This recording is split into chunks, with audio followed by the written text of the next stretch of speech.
Williams Experience listener line. Leave your message at the tone. And how you doing? Listen, you guys are killing us here. We're here in Jacoby Medical Center. You guys need your own comedy show, I swear. Now, Wendy, what's happening with Whitney Houston and Bobby Brown? I'd like to know that answer. I can't stand Wendy. She gets on my nerves. I still listen to her. I don't know why, but I can't stand her. The Wendy Williams Experience.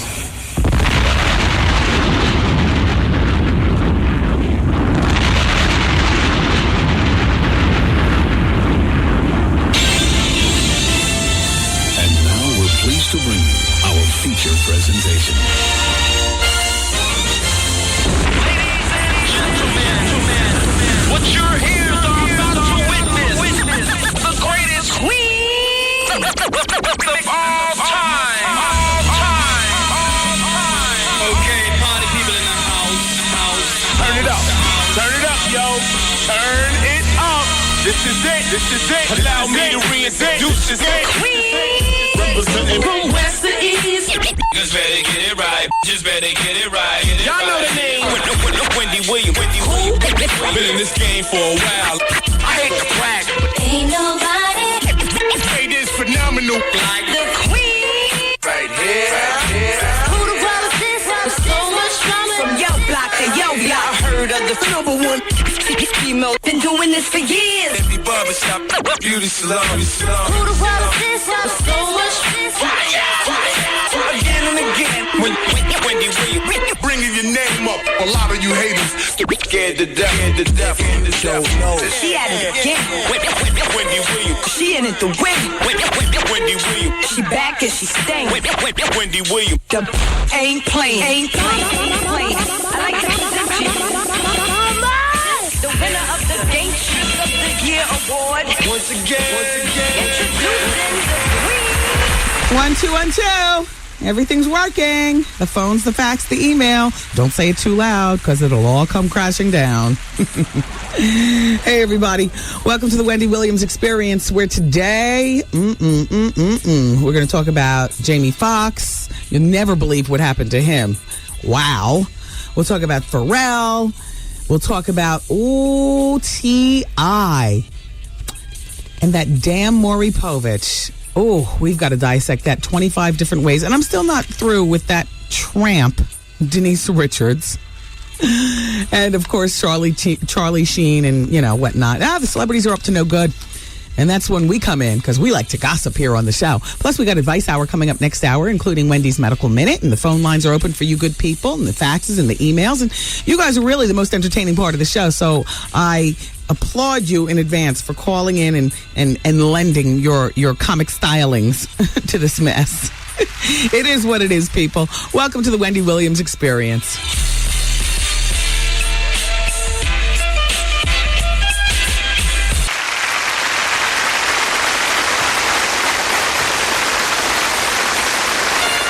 Ladies and gentlemen, it is with great honor and distinction that I introduce to you the queen of all media, Wendy Williams. Hey. Shout out to Tretch. You know how we do. The whole Naughtyville, Jersey. We do our dirt all by our lonely. That way you have no witnesses. Anyway, what's going on, everybody? Ugh, and Chris Rock. How about he hired is the heater making noise? I realize that it is almost May, but it's freezing in here. Is that annoying, Goose? You think we need to turn that off when the music's playing? Not to me. It's not. All right. Well, then only you all can let us know. We'll turn it off and just freeze during the talk breaks and just turn it on during the music. Sorry about that in advance. Hi, Charlemagne. Greetings. The God is in the building. And so Chris Rock hired a PI, the big one, Anthony Pellicano. He does, a lot of investigation for a lot of celebrities. And apparently it's over some claims by a model who says that Chris Rock has fathered her unborn child. Wow. His representatives confirm that they've hired her. The model is Hungarian, And this affair allegedly went down in 1999. That's when she made the allegations. Now the child is unborn. I guess they've been having, carrying on their affair for years. He probably thought he could get away with it if this is all alleged. Being that the other side of the world, what happens in Hungary stays in Hungary. Anyway, she's 33. We'll talk about that later on in the show. I really wanted to talk about Maury Povich and nasty ass Nikki Hoops Alexander and T.I. So there's this woman in Atlanta, and she's saying that she engaged in a menage a trois with T.I., which doesn't surprise me, considering we heard that T.I. and what's the chick from? Tiny allegedly look for girls at clubs too. And since Hoops is half how you doing, we pretty much confirmed that amongst ourselves, didn't we? All the sluttery and stuff is really to throw us off the dusty trail of what else is good.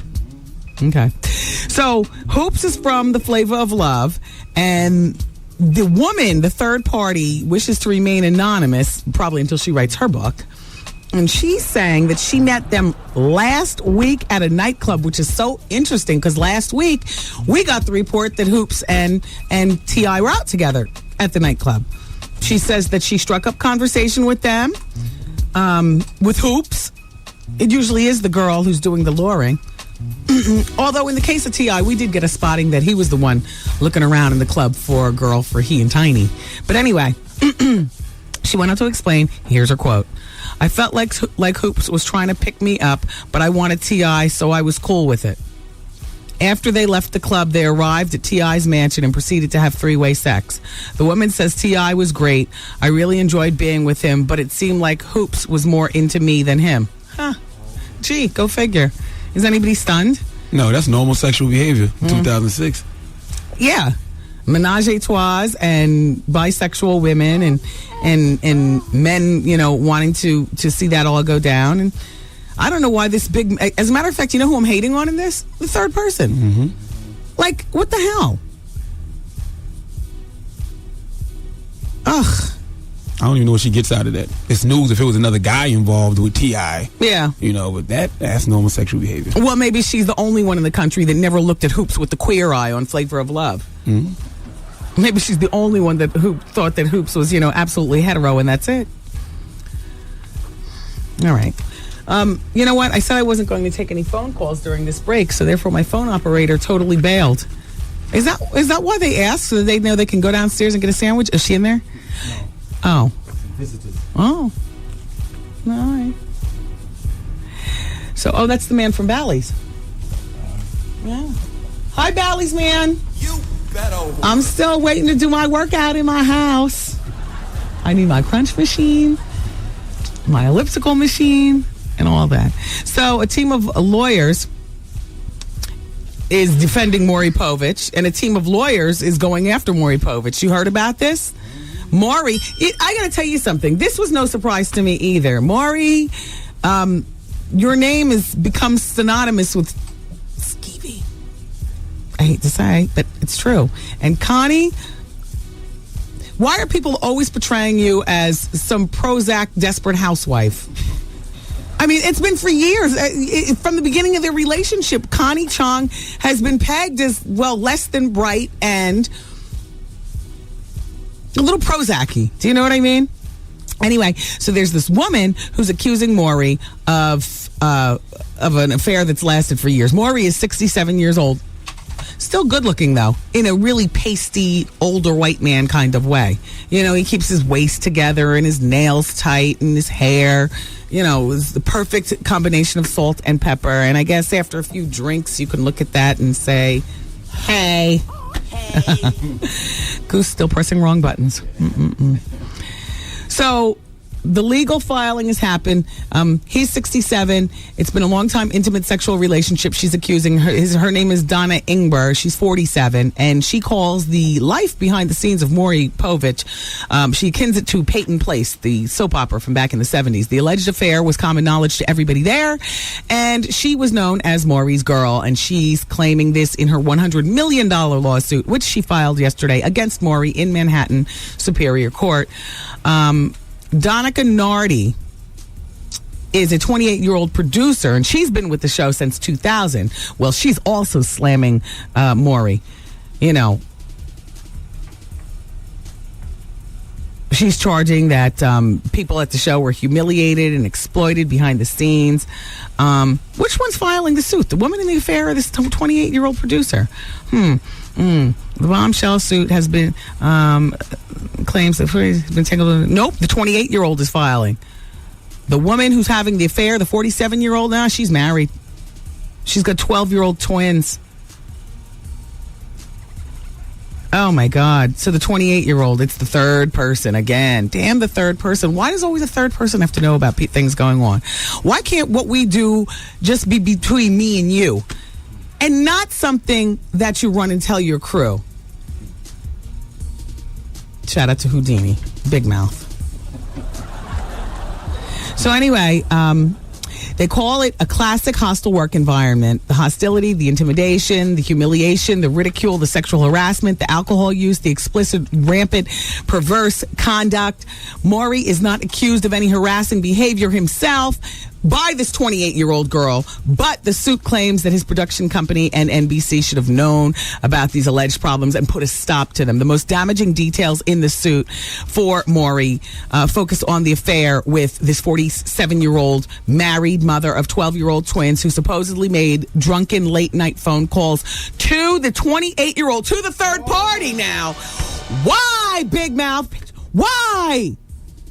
The wife, the jump off, the 47-year-old is calling this 28-year-old, talking about her sex life with Maury and other men. The accusations threaten to tarnish the golden couple of Maury and Connie. Excuse me, I know you all have been married since 1984, and I know you have a 10-year-old son, and I know that you live in the same building that friend to the show, Roberta Flack, and my foot doctor has his practice right below. But there's never been anything golden about you all's coupledom. Like, I think everybody's always looked at you guys with the crooked eye. Connie is 59 years old. I mean, you know. She needs to spice up their love life. She needs to role play, pretend she's a prostitute. Me love you long time. Sucky, sucky, I think that she might be just not for nothing. Connie Chung doesn't look like that type. Not even, you know how there's some news women that, you know, you can look at and you can say, oh, I can imagine. Not Connie. I look at Connie like I look at Oprah. Like, ain't nothing happening, ain't nothing never was happening. Connie got to work over one time. That's when she got impregnated, and then, you know, once again when she had the baby. Maury's busy. In my mind. This is how I, you know, all tight. The thin lips. She better open up a massage parlor in the back and talk to her cousins and learn how to give a happy ending. That ain't gonna hold Maury down. He's legendary. Oh, yeah, well, I think it's absurd. Says, who's doing the talking? Who's doing the talking here? A socialite. Oh, my God. Amanda Lepore, the tranny socialite who was at the Dons and Divas. Amanda, how's your name mixed up in this story? Wait, hold on. Povich was taping a show yesterday at the Hotel Pennsylvania studio, including a segment on transsexual socialite, friend to the Wendy Williams experience, Amanda Lepore. He ducked the Daily News attempt to get his comments on the lawsuit. Well, maybe if you called Amanda a she, maybe she would have commented. Or is the he Maury? I'm just all very confused by this. Why can't the third person, why does there always have to be a third person? Why is it that the 47-year-old had so much time on her hands? She was actually talking to a 28-year-old underling about her affair with the big boss. Damn. Wendy, man. George Bush doesn't care about black people. And you know, George Bush doesn't care about Wendy Williams. The Wendy Williams Experience. Wow.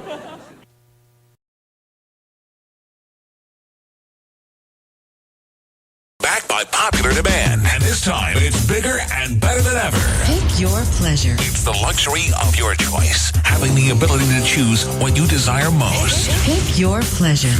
Louis Vuitton, Gucci, diamonds, and furs. Exotic trips, cash. A night out on the town with one of your favorite stars. Listen for the winning time starting at 7:15 a.m., 12:15 in the afternoon, and 6:15 evenings. Pick your pleasure. With 107.5 WBLS.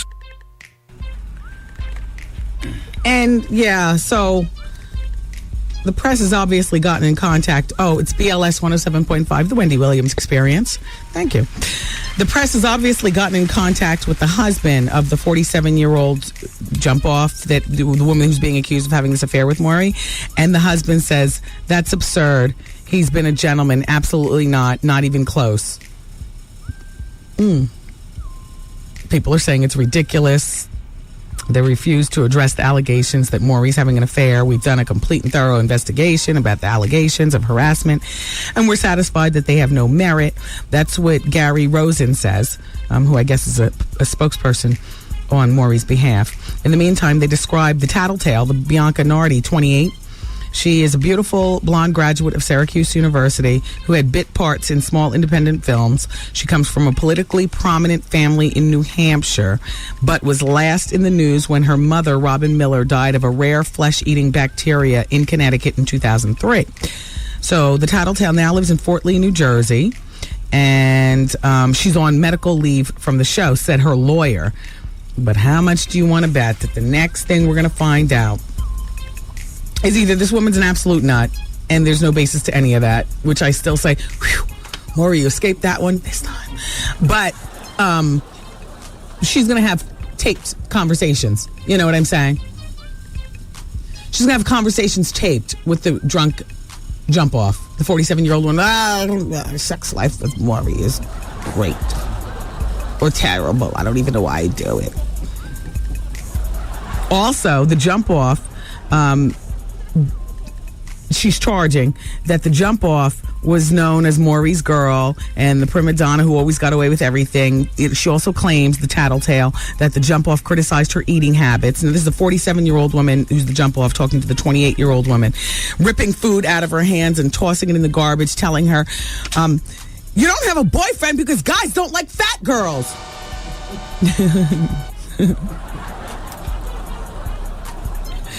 Yeah, that make me want to tell too. Damn you. And use some of that lawsuit money to get the bomb-ass liposuction and then take Maury for myself. Oh, gosh. In the meantime, can you believe that there was actually talk of Prozac woman being the new seat where Meredith sits on The View? I don't want to see that. I don't want to see. Anyway, so what's going on with you guys? Hey, you want to win something real quick? Caller number 10 on the phones. Don't everybody run at one time, but this is a good prize. 866-GET-WENDY. I got new edition passes with special guests Casey and JoJo. Boy, that is a camera phone worthy show at the Beacon Theater on Friday. This Friday. Yeah, April 28th. So caller number 10 wins right now. Dial carefully and good luck, and you'll be going to the show. This makes a nice date. Hell, a nice girls' night out. New edition, Casey and JoJo. That's hot. A lot of entertainment there. Plus, the WBLS Street Team on Friday is going to be at the grand opening of Washington Mutual. And now that's at 333 East 23rd Street at First Avenue right here in Manhattan. Look for the WBLS Hummer to mark the spot at 12 noon. And that's a reminder from your radio station. That's us. We're celebrating 35 years of community service. Sure, that's us. Bill Maher's got a new black girlfriend. He likes the same type, you know, big breast implants, big long hair weave, flat stomach, and much younger than him. Well, go on, Grandpa. Yeah, baby. Yeah? Yeah. Who's the new girl? I can't figure it out. I guess Superhead, that'll make your pot liquor cooler, as people down south say. Old people down south. Do you know what that means? Pot liquor. Pot liquor is the juice from the collard greens, and you leave that in the pot and everything cools down, but it's hot as hell, like after the collard greens are made. I thought that was another word for a blowjob because you was talking about nothing. We don't say that on the radio. But anyway, so Superhead, because she was in the newspaper yesterday saying that, she still has a soft spot for Bill Maher. Forget about it. You have too much baggage, Superhead. Too much baggage. Besides, the young girl has more hair than you.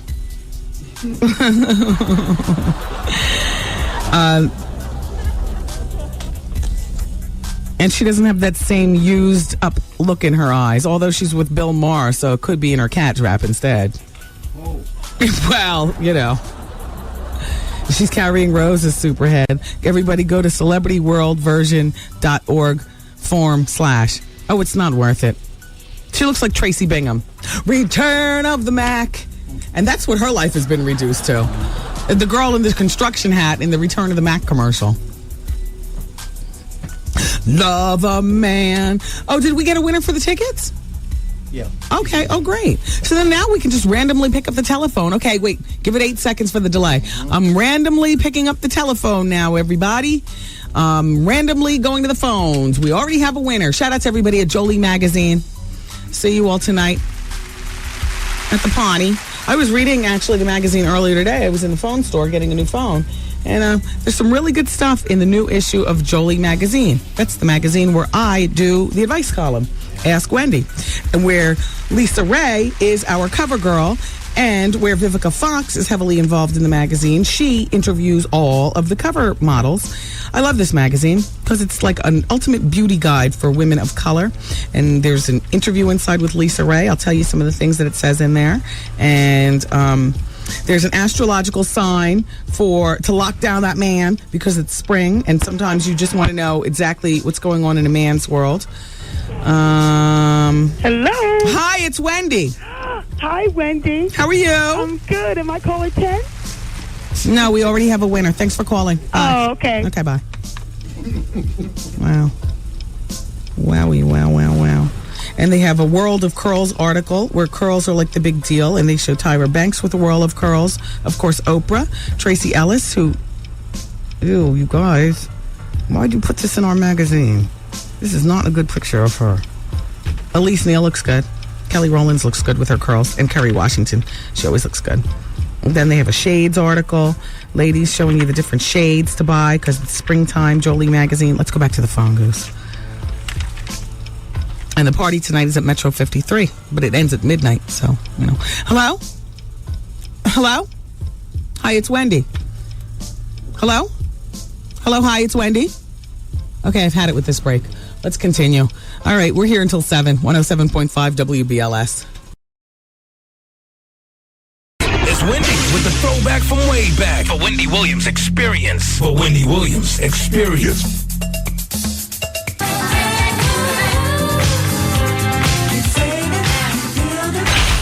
Hey, this is Corinne Steffens. Hey, this is Jenna Jameson. Oh, what's up? This is Heather Hunter, and you're listening to the Wendy Williams Experience.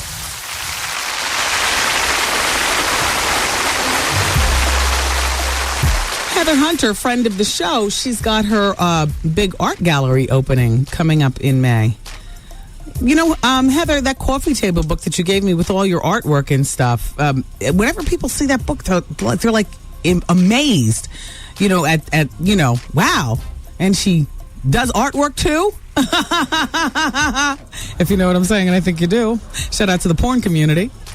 So, BET is developing a reality series based on or involving a football player by the name of Vince Young. Who is he, Charlemagne, and why should we care? He plays... Well, he's going pro. He played for Texas last year. He was a quarterback. Okay, so he's coming up to his first season in the pros? He should be getting drafted in the next couple of weeks when the draft comes around. Oh, well, that's always interesting. Mm-hmm. As a matter of fact, sometimes that's the most interesting part of the whole football. If they're going to do a reality series, the most interesting part is the bridge from college to pros and the groupie love and they don't show that. The things that people are giving you. And they should show that. That would make for an interesting reality show. Yeah, on second thought, that doesn't sound watchable, BET. But this one about DMX, if you don't include that same camera phone picture from Whitney Houston's bathroom, then you were really not putting it down. They want to do a reality series on DMX, and it's going to be called DMX Soul of a Man. And it's going to examine the troubled rapper's personal life. That's what it says. Yeah. Shout out to DMX's wife. I had a car driver who used to drive you all's nanny to your house. Nanny used to tell all you all's business. Oh my gosh. On one angry night when I had car service going home, I was angry. The driver just crowed on and on ad nauseum. It wasn't one of those nights that I gave a rat's ass about anybody's situation except for my own. You know what I'm saying? I'm like, I don't care. I don't even remember what he was saying, but he was spilling the tea. And there was mad traffic, so it took me like an hour to go 15 miles. I needed to have just rolled tape on the conversation and listened to it at another time. Yeah. Anyway, they don't say when these things are supposed to actually be coming on TV. But, oh, by the way, and the Vince Young one is called Next Level Vince Young. So. Vince Young's dope. He's like Michael Vick without the herpes.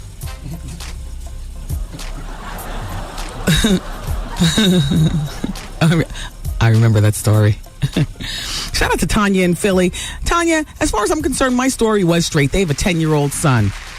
No, I didn't know that the boy was adopted. And she says, Wendy, I'm a listener of yours. The story about Maury Povich, you need to get that straight. The son that Connie and Maury have together, they adopted. You should know that. I know because Maury said it on his show many times. I don't watch Maury's show, so therefore I don't know that, Tanya.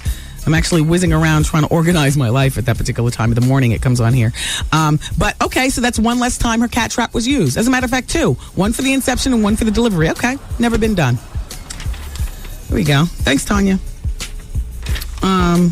Wendy, what do you think about the ugly divorce between Charlie Sheen and Denise Richards? After all the allegations she made about Charlie, her dirt gets exposed. She was caught chilling intimately with Heather Locklear's man. Oh my goodness, that's from Sandy. Sandy, I'm still gagging. Denise Richards is coming off as a real wretched whore at this particular point. And Charlie Sheen, nothing surprises me, including the allegations. Okay. The porn star that dimed him out to the National Enquirer or Star, one of the tabloids, this happened maybe last year or the year before. Remember, there was a big expose about Charlie Sheen. I guess one of the many, right? Well, the particular porn star wound up dead. And so now they're saying, well, did Charlie have anything to do with it? Number one. And number two, Denise Richards is now claiming that Charlie Sheen is a lover of gay porn. You know, and I don't know where that came from. I guess she's fighting hard because now she's been caught out there with Richie Sambora. And Heather Locklear, I'm sorry, but if you really want to zhuzh it up, not Spade, not David Spade. You need to go with somebody other than, like, just for a moment, George Clooney. I know he's a dog, but just for a moment. This is not about you. This is about appearances, about hurting Richie, about doing something that he can't do. Like be really good looking, like George Clooney, who is really good looking, but certainly unattainable. Who's brought light through bright stars? Music Soul Child. Who's brought light through bright stars? Isn't that the next line after Twilight's last gleaming? Who's brought light through bright stars? Through the perilous fight, stupid. Dead eye. You know he's got that eye. Hi, Music. Music, whatever happened with your career? I was trying to think of something else to say, you know, to put in there, but I'm just saying, whatever happened with that? Dirty backpackers, they don't want to use deodorant. It's hard to go out on tour and you don't want to use deodorant. Yeah, but you can tour with each other. The Dirty Backpack moving, this is a struggle right now with that whole movement. You know, it is. Anyway, I will go to the telephone. Cindy Margolis, by the way, was at one time the most downloaded woman on the internet. You know Cindy, blonde, real girl next door. At 40 years old with 3 kids, now she wants to pose for Playboy. Nobody cares. And it's not so much about the 40, or maybe it is, but it's like your time already passed regarding that whole sex thing. Like when you were the most downloaded woman, I guess you figured at that particular point in your career you were too good to expose it all and pose for Playboy. And she says, thank goodness for Desperate Housewives. You're not dead just because you're married and have children. No, you're not. But nobody cares about you posing for Playboy. It'll be fun to go up against the 20-year-olds and show them that they don't have anything on me. They don't have anything on a lot of us, Cindy. I just want to make it more mainstream for people to understand infertility, to understand surrogacy and adoption. She's become involved with the National Infertility Association. Nobody wants to hear that in the same sentence as posing for Playboy. It's not just a cat trap, it's a broke cat trap. And I can make a joke like that because I guess I'd be part of that. Even though I was able to do it, I just had a weak cervix. A little cerclage. All right. Advice hour's coming up next hour, you guys. Keep it where you got it. It's Wendy, man. Me and my wife have been married for 15 years. They threatened to leave. What did you do? Had a problem with drugs. You got the drug voice. Yeah. Hey, man. Just asking, what's your drug of choice? You name it. Coke? Yeah. Weed? Yeah. Crack? Yeah. Heroin? Yeah. E-pills? Yeah. Whippets? Alcohol. Gorilla? Yeah. PCP? Yeah. The Wendy Williams Experience. Wow. Got a problem? Wendy, should I stay with him or should I just leave him? It's Advice Hour. I feel like I have no choice but to be a sister to her and to love her. You need to blow him up. Yeah. In front of the family. Her husband needs to be there on the side and let her know how he wrecked her life. Wendy, girl, I'm pregnant by my brother-in-law. Should I keep this baby? You wretched whore. Call Wendy, 866-GET-WENDY. Fax Wendy, 866-WENDY-FACT. Advice Hour starts now.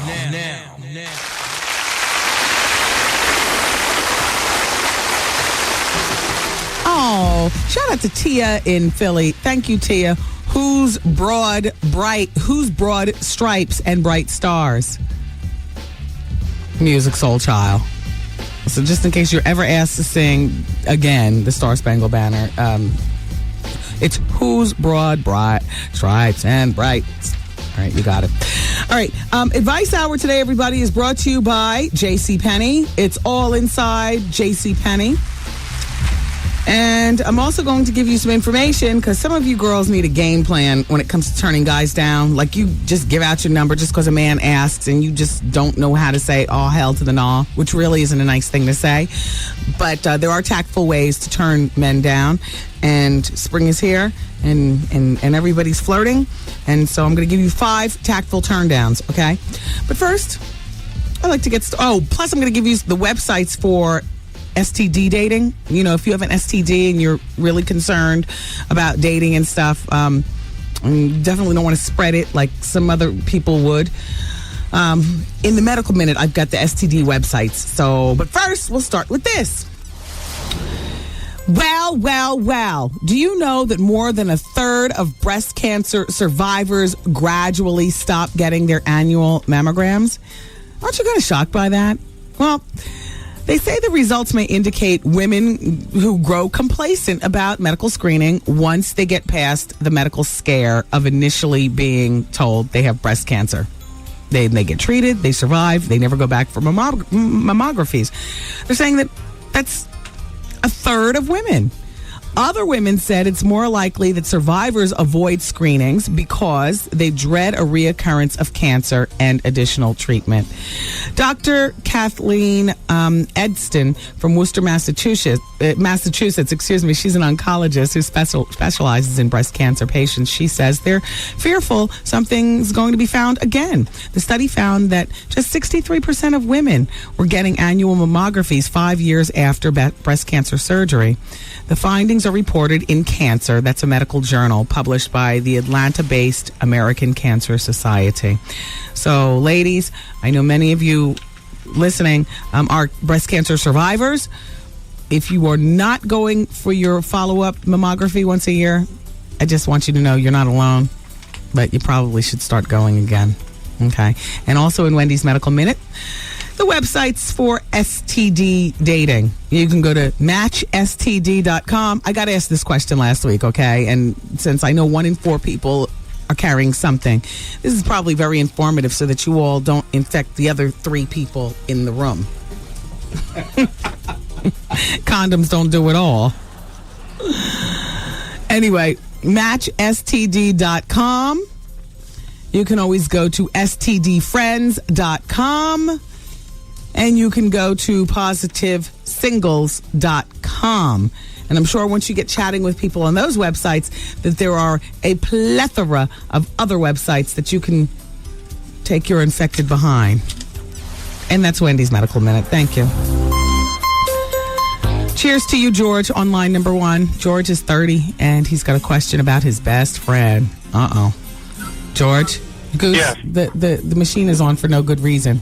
Yeah, or something, yeah. Hi, George. It's Wendy. How are you today? I'm doing all right. How about yourself? Good, George. Good. Okay. Today's my birthday, so I'm going to hook up with my best friend. Her birthday was yesterday. Oh, happy birthday, George, and happy birthday to her, too. Thank you. Me and her have been tight for 15 years. Uh-oh. And, well, actually, me and her have been, want to pursue, escalate our... An intimate relationship, because there's no such thing as a man and woman being friends, as far as I'm concerned, unless the man has already hit it, the woman has already gotten him out of her system, and then they're friends. Well, we never did that. We never even crossed those lines. No, but you're about to. No, well, I'm on my way over there now. Pick her up. We're going to go out and celebrate together. But we've both been kind of scared to cross those lines. Yeah. And we've been doing that for years, kind of scared to cross those lines. Yeah, George. I don't know. Should I? I mean, I think this is the last year. Should I do this or not? Well, here's the thing. And you're 30, and did she just celebrate her 30th birthday too? She just turned 31 yesterday. You guys, and neither one of you are married, are you? No. And do you have children? She has 2. I have none. Yeah. You love the kids and stuff? Oh, the kids love me to death. Her parents love me to death. Oh. You know what I mean? It's her mom wants me to marry her so bad, it's crazy. And, wow, and little does she know, you guys haven't even kissed. No, we never did, nothing like that. I'm always there for her 24/7. Wow, and and she knows that you feel this way through eye contact and stuff? Exactly. I mean, it's just crazy. So, so like the old song used to say, tonight's the night. I mean, I don't see anything wrong with this, George. I think that you have a relationship based on friendship, which is important if you're going to be something more than a one-night stand to each other. And just be prepared that the ugliest thing that can come out of this is that you lose the relationship and the friendship. I don't want to lose the friendship, yeah. I mean, bottom line, I just want to be her friend, that's all. But I mean, I don't want to pressure her something that she don't want to do, but I'm just saying, you know what I mean? Well, wait a minute, but you're saying that this is something that she's kind of agreed to, sort of, you know? Yeah, but we're both kind of scared, but I mean, at the same time, I don't know, how to approach her with her or something, you know what I mean? It all starts with a kiss. It does. Drinks. Yeah, after some drinks. You know, get the courage juice and then the kiss. And it's your birthday, George. Just have a few drinks and ask her to blow out your candle. I don't drink, though, so I mean... But you know what? You don't even really need drinks with her. I mean, we just threw that in for festive. But in actuality, I mean, you already know how you feel about her. And she probably has... Yeah, she feels the same way, too. And you know what? She's scared to tell me. I have to hear it from her mom. There you go. There you go. That's your opening. Look, we're both getting too old to play these games. Right. You know? Right. And then the kiss. Yeah. Because it's all, the rest of it is going to be said in a kiss. Yeah. Her sisters and her sons, even her kids tell me. Oh, my gosh. And I mean, but she can't tell me. George, get this woman to kiss you. Happy birthday, dude. Thank you so much. Don't forget your condom. All right. All right. Bye-bye. All right, bye-bye. Wow.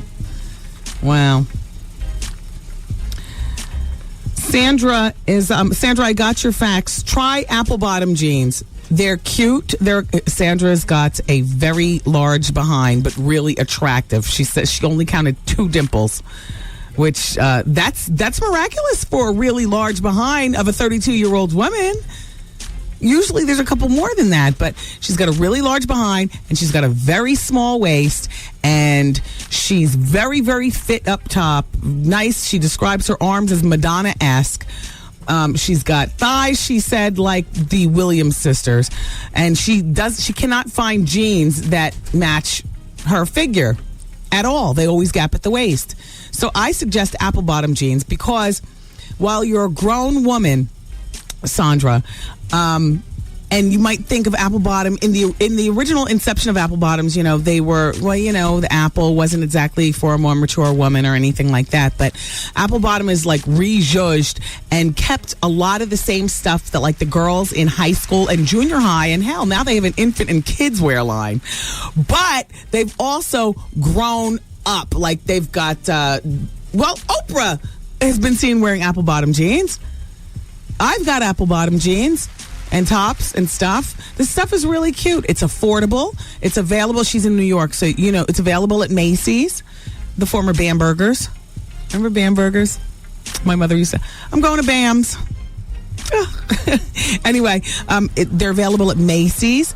And you go to their website and find out other availabilities, but they're mass marketed now. And I mean, their jeans are they're specific for women like you. You've got the apple bottom. You don't want to take the waist in. You want to pull your jeans on. You want them to have the right amount of, give in the legs and the booty and all that other kind of stuff. So, shout out to everybody over at Apple Bottom Jeans. They are like the first people to sign on as big sponsors in the Dons and Divas extravaganza. June 17th at an undisclosed location because I don't know it, here in New York City.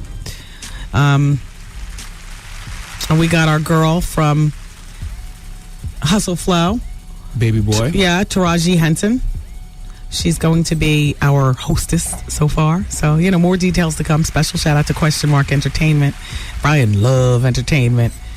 Taraji Henson, Apple Bottom, and you, my friends. More details to come. In the meantime, all right, tactful turndowns. Have you ever given a guy your telephone number or agreed to go on a date with a guy just because you didn't want to hurt his feelings?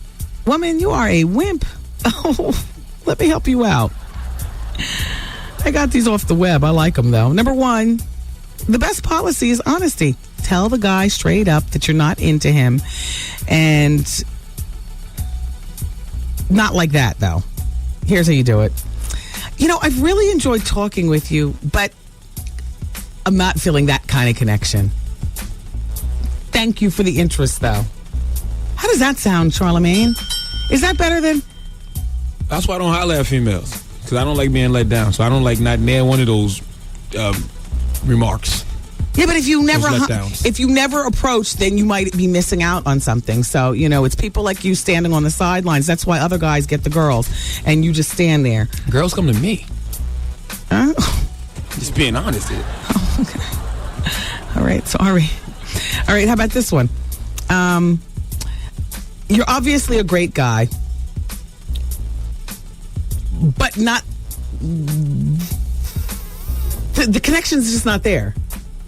Anyway, honesty is the best policy. Just don't say something like, ew, or nigga, please.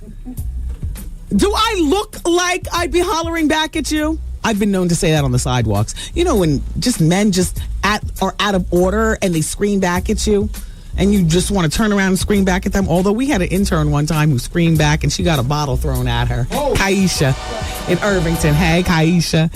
I can deal with that better than the connection's not there, though. I'd be like, what are you, a cell phone? What you mean the connection is not there? I'm not feeling the connection. I mean, thank you, very flattering and stuff like that, but no thanks. How about number 2? Reverse the role. Now, this is what they say. Sure, Mom always said not to answer a question with a question, but there's an exception to every rule. Let's say someone has just asked for your phone number. When you ask for his information instead, ask for his information instead, you put the ball back in his court.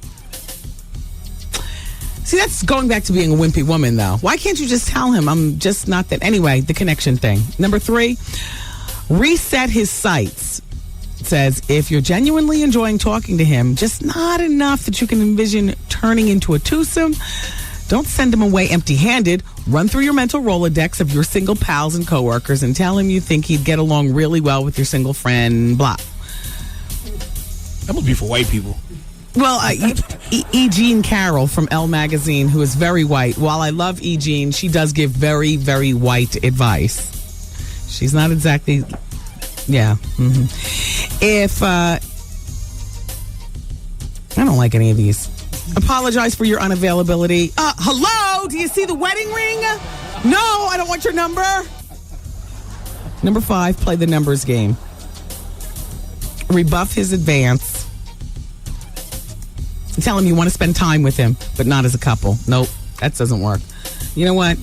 I hate this. Eugene, I hate you. I hate you, Eugene. You are so white. White people, I'm sorry, but even white people don't need to follow some of her advice. So number 1, we have used the best policy, which is honesty, straight up. Ew. Let's get back to that. Just say, ew. Reverse the role. Do I look like I be into you? Reset his sights. Do you see that dog over there? That's more your type. Apologize for being unavailable. Hello, I'm married. Do you see the ring? Wendy, man. I met up with this guy. We were together. We were at his house. And why do you think his thing wouldn't work? You think maybe he's... How you doing? The Wendy Williams Experience.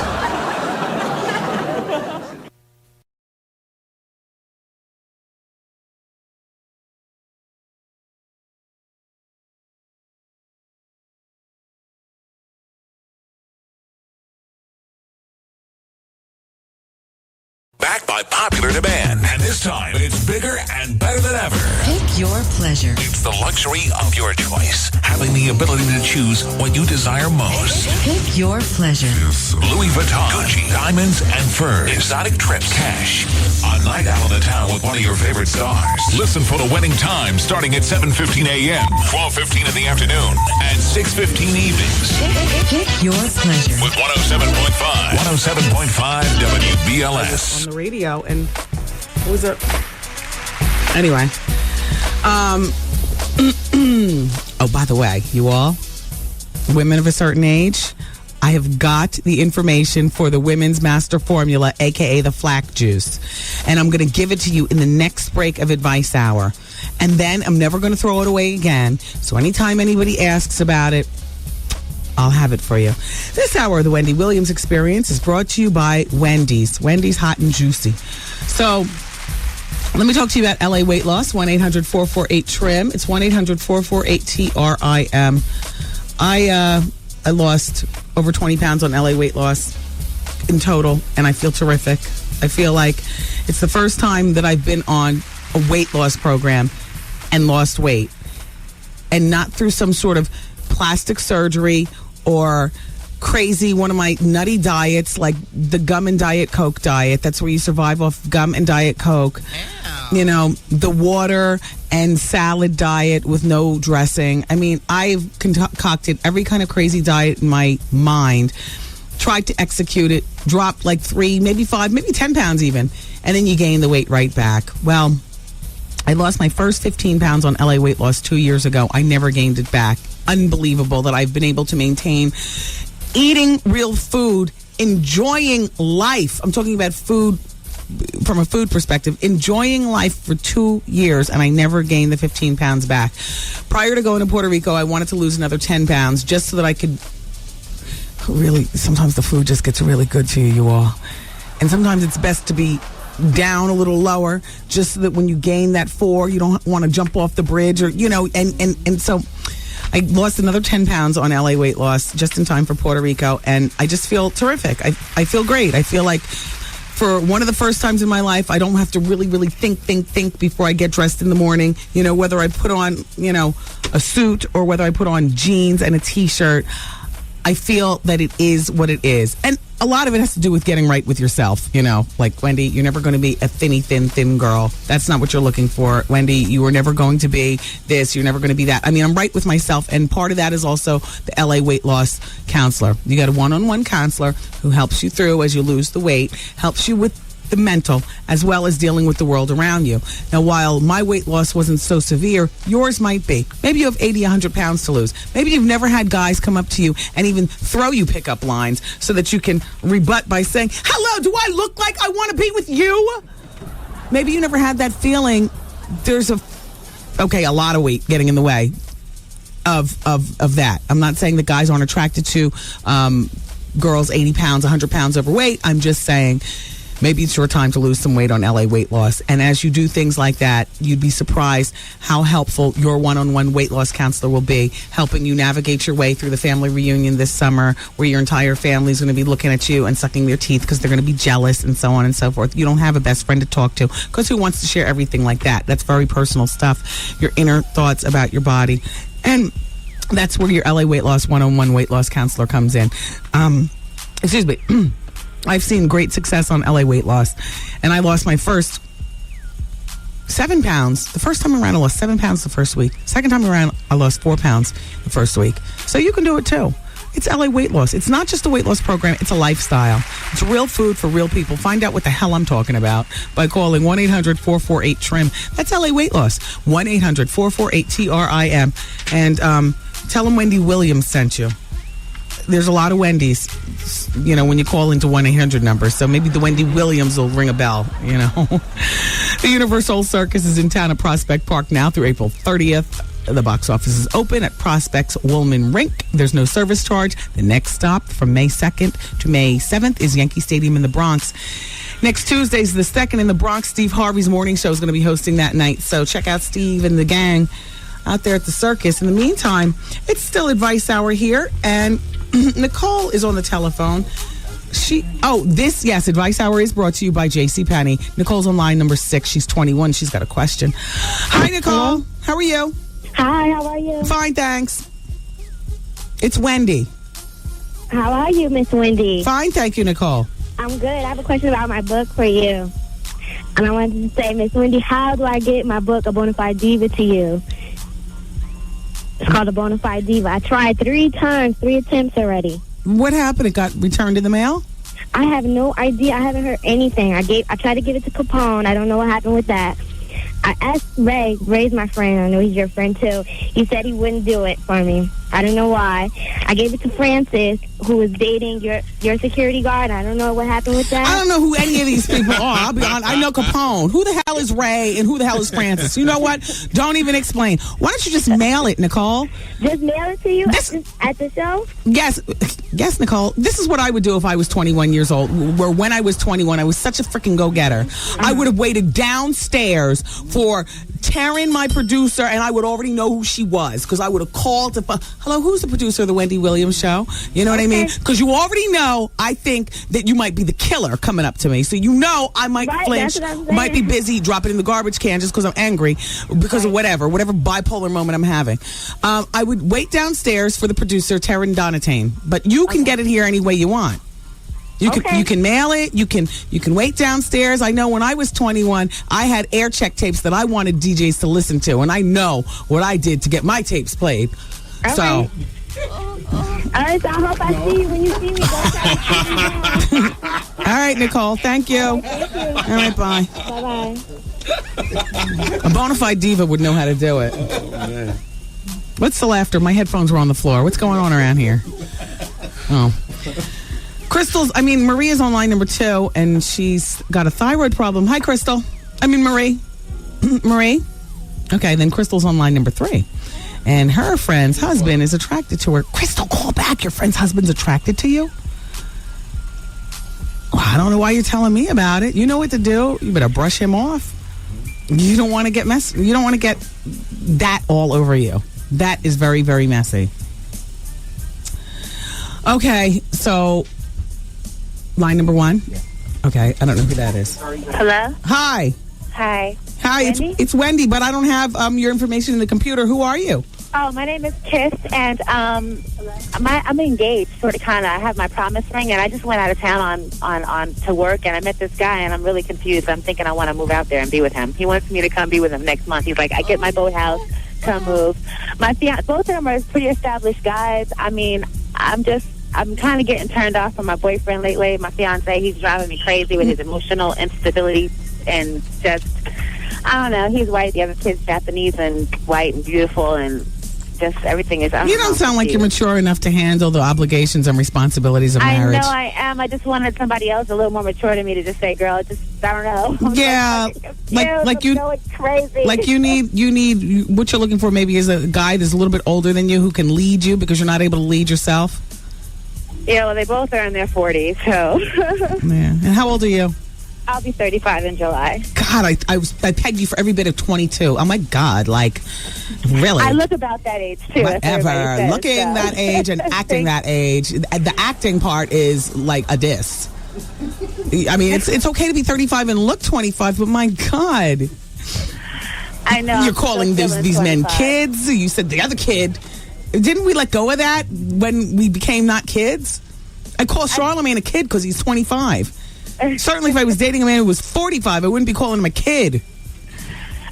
Well, sometimes he acts like one, you know. Yeah, I know. Well, okay, so you went away on business, and first of all, let's do away with the promise ring thing. At 35 years old, it's either you're engaged or you're not. So you're not engaged. I don't have a real rock on my finger, so I'm not engaged. You're not engaged. And your fiance is flaking. Yeah, or excuse me, your boyfriend. He's just really insecure. He's having a lot of issues. He's tripping. He's crying all the time. I'm used to being the one that cries on the shoulder. Not my man constantly crying on mine. Break up with him. Kind of bugging me out a little bit, you know? Can't stand a whiny man. No, honey, I need a real man. But you want a man, what a man. But, I mean, there's nothing wrong with a man crying. It's just that whole whiny man thing. But listen, what makes you think that by uplifting your life and going to wherever the Asian man is, that life is going to be better? I mean... it's not so much. I mean, the quality of life in Tampa is way better than here in New York. And you could still get the experience because we are on WTMP.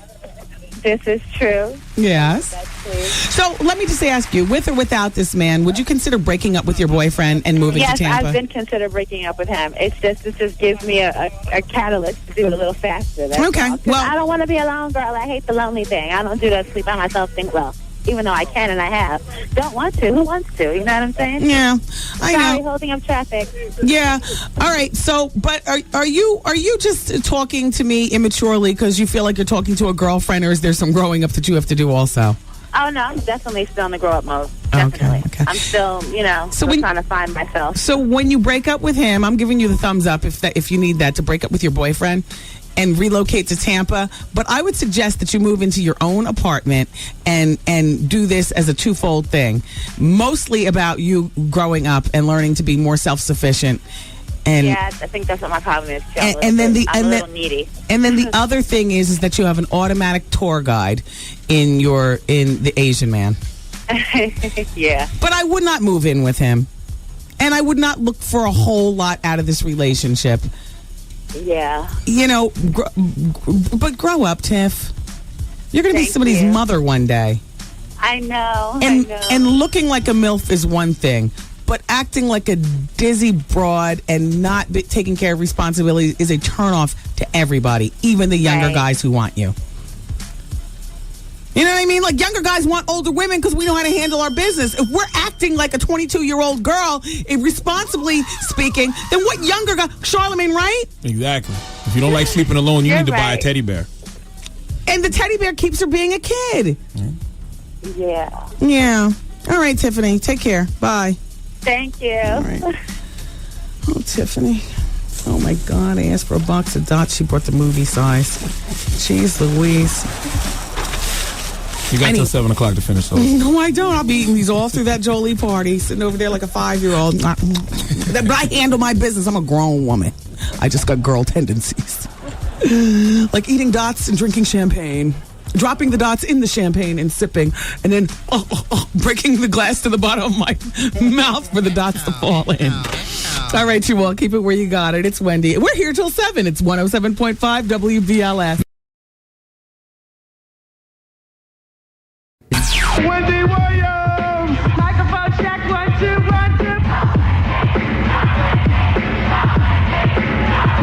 Wendy Williams Experience. All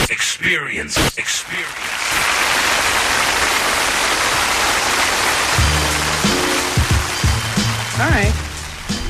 So, it's Advice Hour.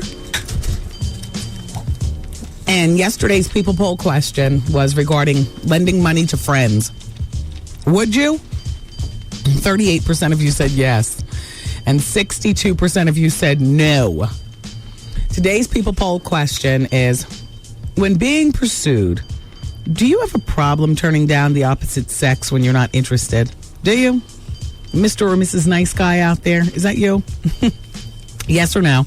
You can go to my website, thewendywilliamsexperience.com, and answer the People Poll question. Thank you. Keisha's on line number 3, and she's got a question regarding relationships.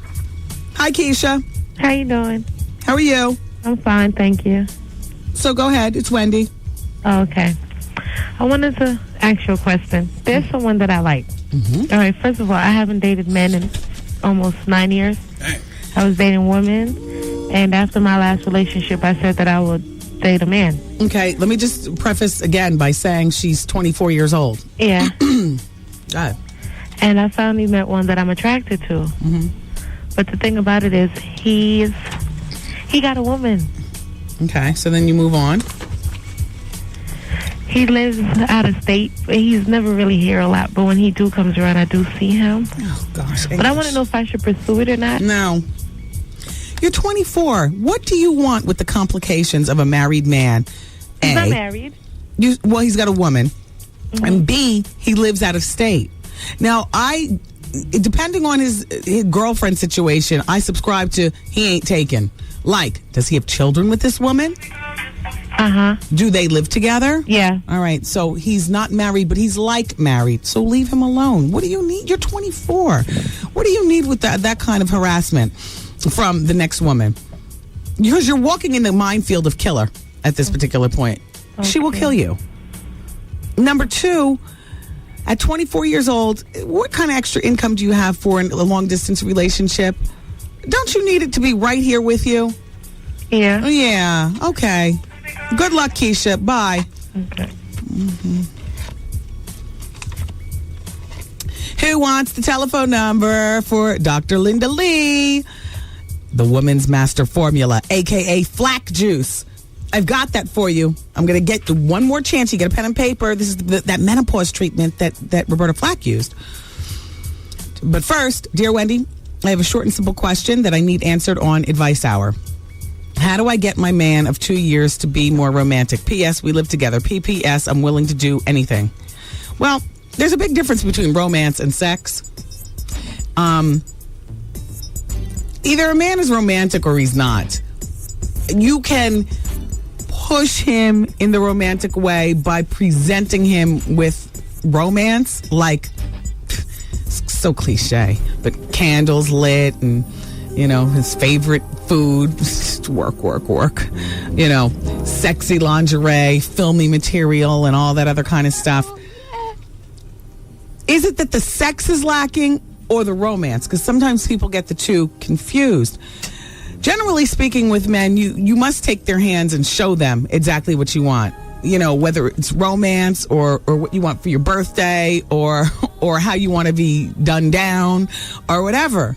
So you must take the lead, lovely in Long Island, because if after 2 years you need this work, how are you guys going to make it for the next 20 years? And if you're willing to do anything, please grab his hand and grab the lube and get ready.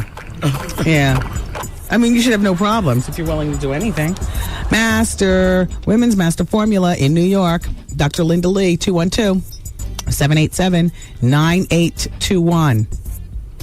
I think this is Arizona. 303. She has another office out there. 443-1342. I'm going to repeat the New York number and then the Arizona number again, and we're going to move on.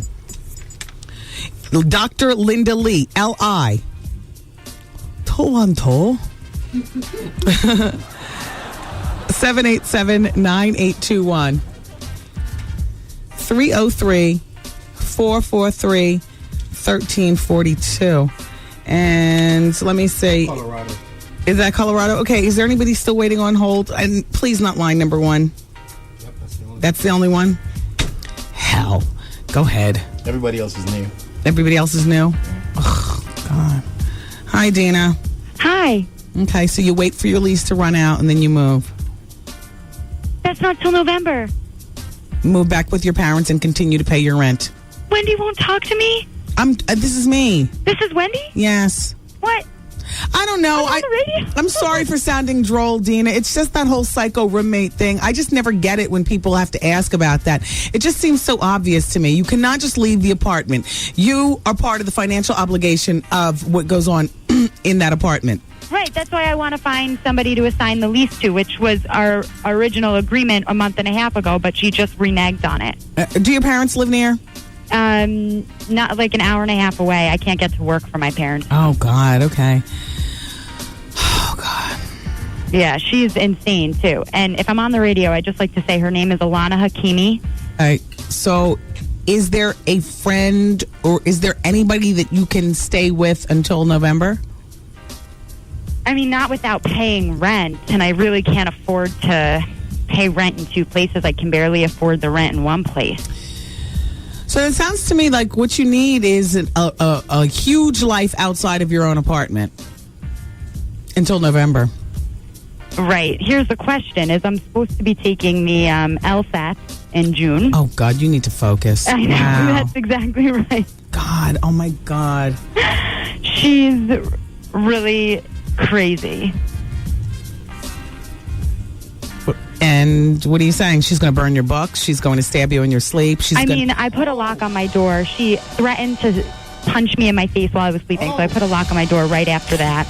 Wow. I went to the police and filed a report, Right. but they said there's nothing I can really do until she actually attacks me. Okay, this is what you do. Mm-hmm. This is what I did when I was when I married 15 years ago for 5 months to I don't even wait, don't cut me off. This is what I did. I was in the middle of a lease, all right, with this schmo. Mm-hmm. We got into it. It wasn't a physical altercation where my life was in danger, but I went to my landlord and I said, let me tell you something right now. You will break this lease because the second my husband, who's about to be my ex-husband because I'm divorcing him right after I leave here, the second he does something to me, to harm me, I will have lawyers, my parents, and the cops swarming all over this place. Here's the written documentation that I've been threatened physically by him, and now you've been warned. They immediately broke the lease. I took all of his crap out while he was, as a matter of fact, Skeletor, who's in the room. Skeletor, you were there on Move Out Day. You and Lisa Carnegie. Oh, you are my friend. Listen, point is to go to your landlord and you make sure that everything that you're telling him you have written, like documented down, that she's psycho. She's threatened to and zhuzh it up. Make it sound very dramatic. She's going to wax the floor with you. All right. How would you feel about calling my landlord, Wendy? No, you got to do it yourself, and you got to do it with the phony tears in your eyes like I did. Okay. Yeah. I gotta go. Okay, Wendy, thank you so much. You're amazing. I listen to you all day at work. You're welcome. If you're looking for a routine for the red eye and the tears, just dabble a little bit of cayenne pepper on your pinky and push it right here in the corner of your eye. Then open the landlord's door and action. Say, all right. Wendy, man. I'm a 28-year-old female with 4 children. I'm married. I keep receiving phone calls from females who are saying that they're pregnant by my husband. The Wendy Williams Experience. Miss a day, miss a lot. Ladies and gentlemen, the Wendy Williams Experience.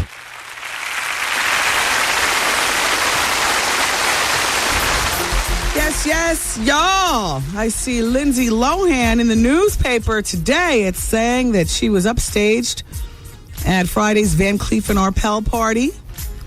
The vintage vixen, they say, showed up on the arm of Studley Oz actor and friend to the Wendy Williams Experience, Dean Winters. Dude, hit it and quit it. It's a lot of problems. I have to start calling her Lindsay Lohan. She gets around. She probably already has that name somewhere. They were sporting matching leather pants and jackets, and he said that we're just good friends. If you know Dean like we know Dean. Good friends now. Lovers in a few hours. No, I'm just playing, but it is what I read in the newspaper that they were together. Pharrell Williams, everybody, is doing his jewelry line for Louis Vuitton. For some reason, they're just writing about this now, but I could have sworn that I talked to you about this maybe 2 months ago. Maybe when the deal first got it started, his publicist might have let it leak or something like that. But, oh, wait, you know what? Wait, hold on a second.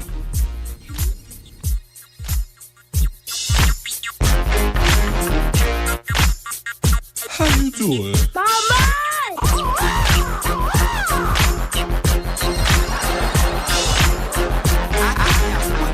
I have one thing to say. How you doing?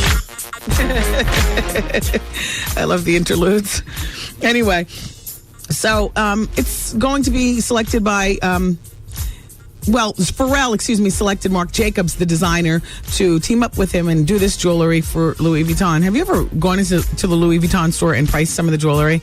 I mean, like the real stuff. I mean, hell, even in the enamel stuff is a fortune. It's like, $1,000 for an enamel bracelet. No part of this bracelet comes, from gold, white gold, diamonds. It's a plastic. What? Are you kidding? Anyway, so good for you, though, Pharrell. Good for you. My friend Myra Panache and everybody else is talking about and reporting about these 6 men who forced their way into the VIP room at this club in London where Jamie Foxx was partying, and they poured champagne. They shook it first and popped the bottles, poured it all over him and his entourage of 12 people. You need to get some real goons around him. Because if 6 people walk in the room and pour champagne on me, 11 of my dudes will be taking out those 6. But champagne, like sprays. They didn't purposely do it? Yes, they did do it. You shake it, you pop it, and you spray it. You don't have to get that close to spray somebody with champagne. Were they being disrespectful? Yes, obviously. So my 11 dudes would have been pummeling those 6 dudes, and I'd have been sitting back watching. And then you would have been like Nelly facing a lawsuit because your security guards were out of order. Oh. Or like Snoop. Like you know what I'm saying? Like you have to think quick when you're in a situation like that. Even the security that these people have around them. It's like security can't just jump on people because it comes back to the person who you're securing. Not only that, but they say that Jamie got up and shoved. First of all, there was a lot of up in your face. They were, here's what it says. They sprayed us like they were putting out a fire. They were right up in our faces. We were all pushing and shoving, and Jamie too. We were with these lovely, ladies that didn't need that. Security rushed in and threw the troublemakers out of the club. But in the meantime, fortunately, nobody got punched in the face by his security or Jamie. You know what I mean? Like you wow. Wow.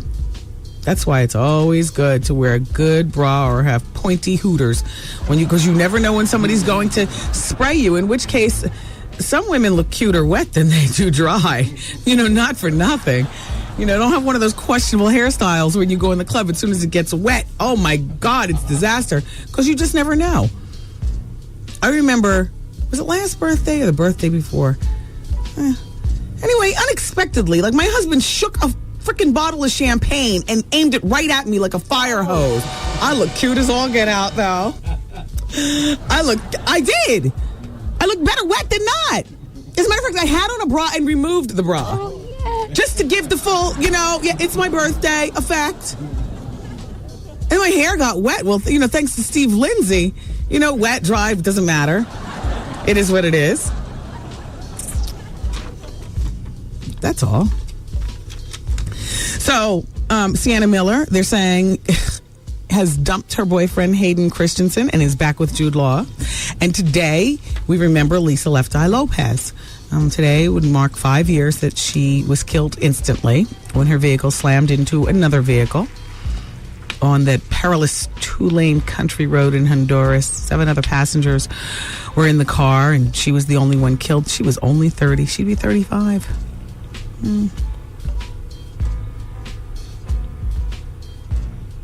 Would you like to hear what Shirley says? Well, she says, She was our sister, you know, and no matter what we went through, we're sisters. We know sisters argue, and they kiss and they make up. That's how relationships go. Through us, people will always remember Lisa. We'll always be a group. It doesn't stop. Well, yeah, it stopped at Are You the Girl? Mm-hmm. For you. But the memory of Lisa Left Eye and the three of you together lives on forever. In songs like Ain't Too Proud to Beg and Baby, Baby, Baby, and oh, not Creep. Ah, yeah. And Waterfall and stuff like that. Rest in peace, Lisa Left Eye. Mariah Carey, they're beating this into everybody's head. So, okay, she's gonna... All right. She's gonna record with Janet Jackson. But Mariah Carey told MTV.com, and this is what she says. He never talked to me about that, but if Jermaine has a concept, we should go and write something. I love Janet. I've been a fan of Janet since Control. Excellent. Mariah better do that favor for Jermaine's boo. Or she won't have no hits on her next album.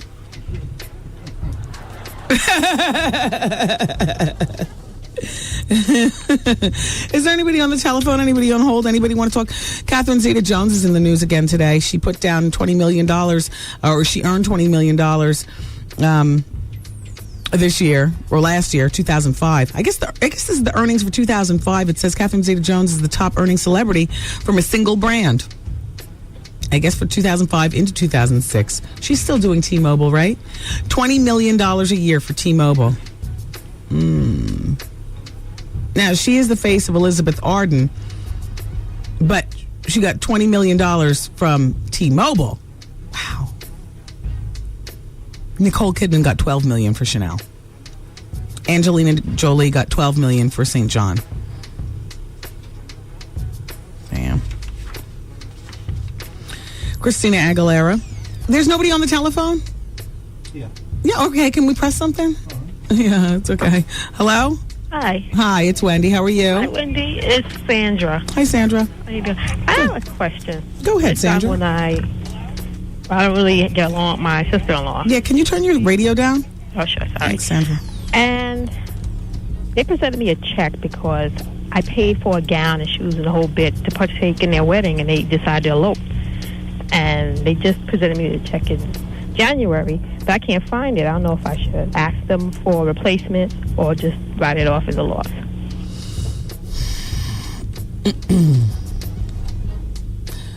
You don't get along with your sister-in-law? No. She just got married. How much was the check for?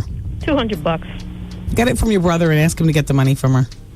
Okay. Because she screens the calls to the house. Yeah, get it from your... I mean, you married your brother and you married your husband, not your sister-in-law.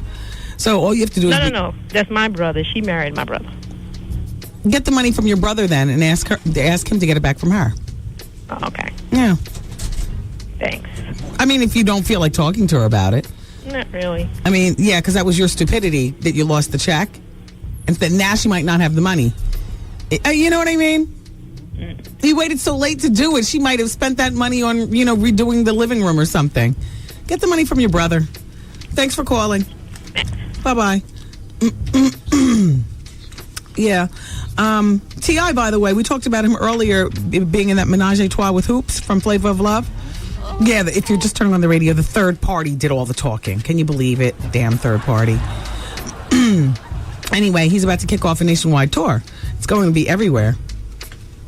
I have no website for you to go to, and nor am I going to sit here and tell you every last date, but just look for him near you. You can see it on MTV.com.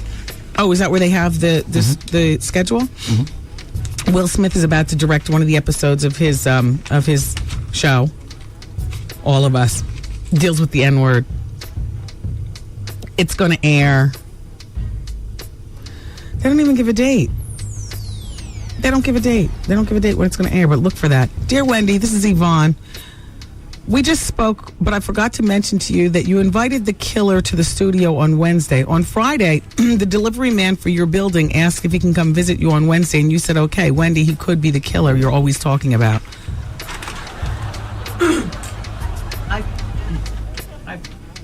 Sorry. Jim, 1, check 2. the mic there for me. I cut it on. It doesn't work. Wendy's mic. Jim. It's not on. Check. Oh my God, the space heater! The studio's in flames! Check 1, check 2. Check. I fixed it. Thank you. Thank you, Jim. Dear Mrs. Wellington Carrington, Tori Spelling's show is great. You know that Lonnie Anderson captures Candy perfectly. Yeah, it's the highest rated show on VH1. Yes. Wendy, darling, I've been listening to you and Shalimar talk for the past couple of weeks with an eyebrow raised, rocking my head back and forth and wringing my hands. What is the deal, Wendy? You never share your mic with anyone. Are you preparing us, your listeners, for your departure? Are you leaving us and moving on to bigger and better things?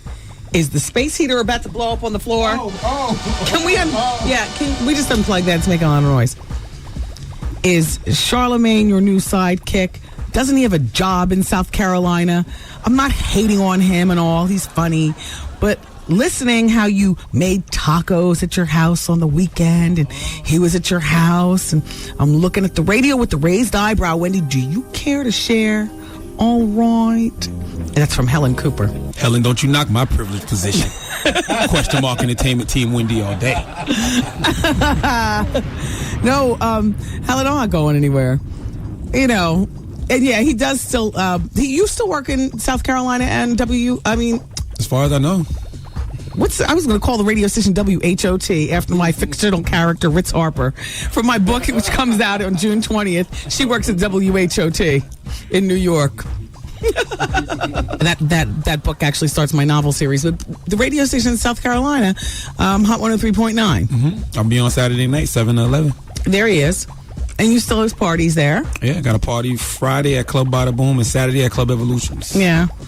And then during the week, he just comes up here. And he was over at the house with tacos. But, you know, my husband, my son, the whole bit. I mean, you know, Charlemagne is a part of Team Wendy and question mark. You know. And no, you're right. I'm not one for sharing. Alas. He did look hungry. He did look hungry. Exactly, Goose. That's the sound of the police.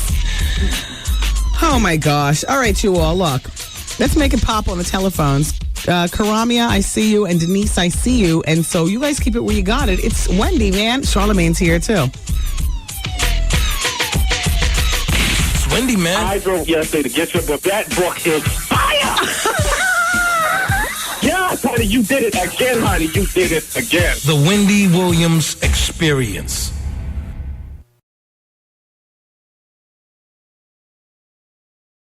Backed by popular demand. And this time, it's bigger and better than ever. Pick your pleasure. It's the luxury of your choice. Having the ability to choose what you desire most. Pick your pleasure.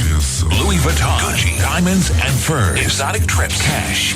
A night out on the town with one of your favorite stars. Listen for the winning time starting at 7:15 a.m., 12:15 in the afternoon, and 6:15 evenings. Pick your pleasure. With 107.5 WBLS. Today's R&B and classic soul. Wendy Williams Experience. And don't forget, Vaughn Harper's Quiet Storm comes up at 7 o'clock. Oh, yes, it's BLS all day, every day, y'all. Today's people poll question is, when being pressured, do you have a problem turning down the opposite sex when you're not interested? And that was just based on, Advice Hour. If you weren't here, But anyway, you can go to my website, thewendywilliamsexperience.com, and answer. Yesterday's question was, do you believe in lending friends money? 38% of people said yes. 62% of people said no. Oh, the episode with the N-word was on last night on All of Us. Susan said that from Queens. What was I watching last night? Oh, yeah, on demand, the Sunday episode of The Sopranos. It was so good, I wanted to see it again. Are you kidding me? They punched Lauren Bacall in the face? They stole her swag. Chris is back to doing coke. I mean, a whole lot going on. That restaurant owner is just one anger away from killing somebody. And all that excitement without even mentioning the Brokeback Fat guy in New Hampshire. Anyway, so WBLS is welcoming Hot Feet. It's a musical, and it's going to be celebrating Earth, Wind, and Fire. It's at the Hilton Theater, which is at 213 West 43rd Street in Manhattan. You can call Ticketmaster for ticket information at 212-307-7171. Oh, GM. Live Green, Go Yellow. Yeah. LiveGreenGoYellow.com. Yeah. You can go to LiveGreenGoYellow.com and learn 11 ways that you can make a difference in the atmosphere in this fabulous, or on this fabulous earth that we live. Learn more about E85 ethanol. Yeah. And find out which GM flex fuel vehicles can run on the cheaper, more efficient E85 ethanol. Oh, yeah. You can also learn at that website where you can get E85 for your flex fuel vehicle. Now, you just can't put it in any car. It's got to be in an E85 ethanol flex fuel vehicle. And do you know which manufacturer manufactures more flex fuel vehicles than any other manufacturer? GM. Yeah. Go to livegreengoyellow.com and find out all about the fabulous flex fuel vehicles and E85 ethanol. There you go. All right. So caller number 10 on the phones right now is going to win those passes for New Edition. Oh, boy, this is going to be on Friday night. This coming Friday, April 28th. The fabulous musical stylings of Ronnie, Bobby, Ricky, Mike, and Johnny. Yay! With special guests Casey and JoJo. That is a lot to absorb in one night, isn't it? New Edition at the Beacon Theater Friday. Caller number 10 is going to win right now. 866-GET-WENDY. Well, it's a beautiful day outside. Isn't it just beautiful? I didn't talk about this yesterday. Which actress, it's a blind item from Richard Johnson at the fabulous New York Post. Richard says in his blind item, which actress married to a Broadway star, Sarah Jessica Parker, took fertility drugs to become pregnant with her only child? Oh. Yeah. SJP? What morning TV host is now living apart from his wife because she hired a private eye to bug his car? The hidden microphone caught him having an affair with a lovely young reporter for a cable station. No, Matt Lauer. Chris Galis? No, not Chris. He's gone. And they need to kick Tiki Barber out, too. What the F is that? What is that? He's too stiff. He just one big cornball. Tiki, you're really good looking. He's a twin, right? Mm-hmm. Tiki and Rhonda. Yeah, good looking. But you know what? You are. I can't believe they continue to invite you back. He hosted for like I think 3 days, and then he wasn't there, and then he hosted for 2 days. Tiki Barber makes me want to appreciate more. Who's that? Is that man Chris with the Sukanya in the morning on the WB? I've been watching that. I like the doctor that comes on. They're all handsome, dark Frankenstein eyes, all smart with his DR period. I think his name is Chris. Not Galis, it's another Chris. Anyway, Tiki Barber is scaring away the customers, you guys. Tiki Barber is scaring away the customers. Tiki, back away from the console. Loosen the tie and get back in the gridiron. He speaks very nice. He's just very, very stiff.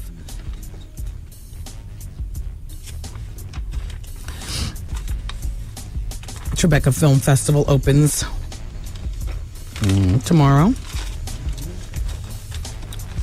Yep. Robert De Niro's Tribeca Film Festival. And there's a movie that is like the movie the people are watching at this film festival this year. It's called Civic Duty, starring Peter Krause from 6 Feet Under. Civic Duty, starring Peter Krause. And it's the world premiere screening tomorrow at the Tribeca Film Festival. And I'm sure the world is going to love Civic Duty, starring and by Peter Krause. And then after the world premiere, everybody's going over to Bed Nightclub. I mean, it's not open to the public. I'm just telling you what they're going to be doing because this is by invitation only.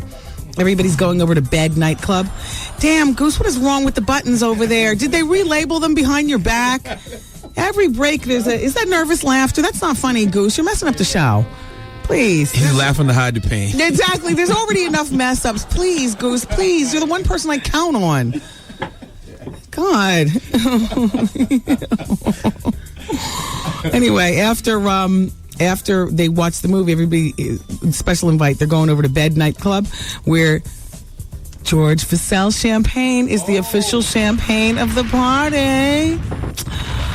We'll all have to be over at Bed Nightclub too, spying on the celebrities, drinking my champagne, seeing if anybody turns their lips up in the corner like, or whether their tongues just hang out of their mouth like, hey. Damn. Yeah. Thank you, Lizzie Grubman.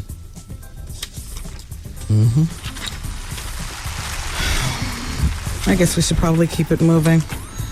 I worked the red carpet for the Tribeca Film Festival years ago. About 3 years ago for my VH1. Well, wait a minute. Why am I saying 3 years ago? How long is... I only shot like 4 shows in total. How long have I been involved with VH1? Oh. When did Judge Mathis come to the show? Because that was the pilot. That wasn't even an episode.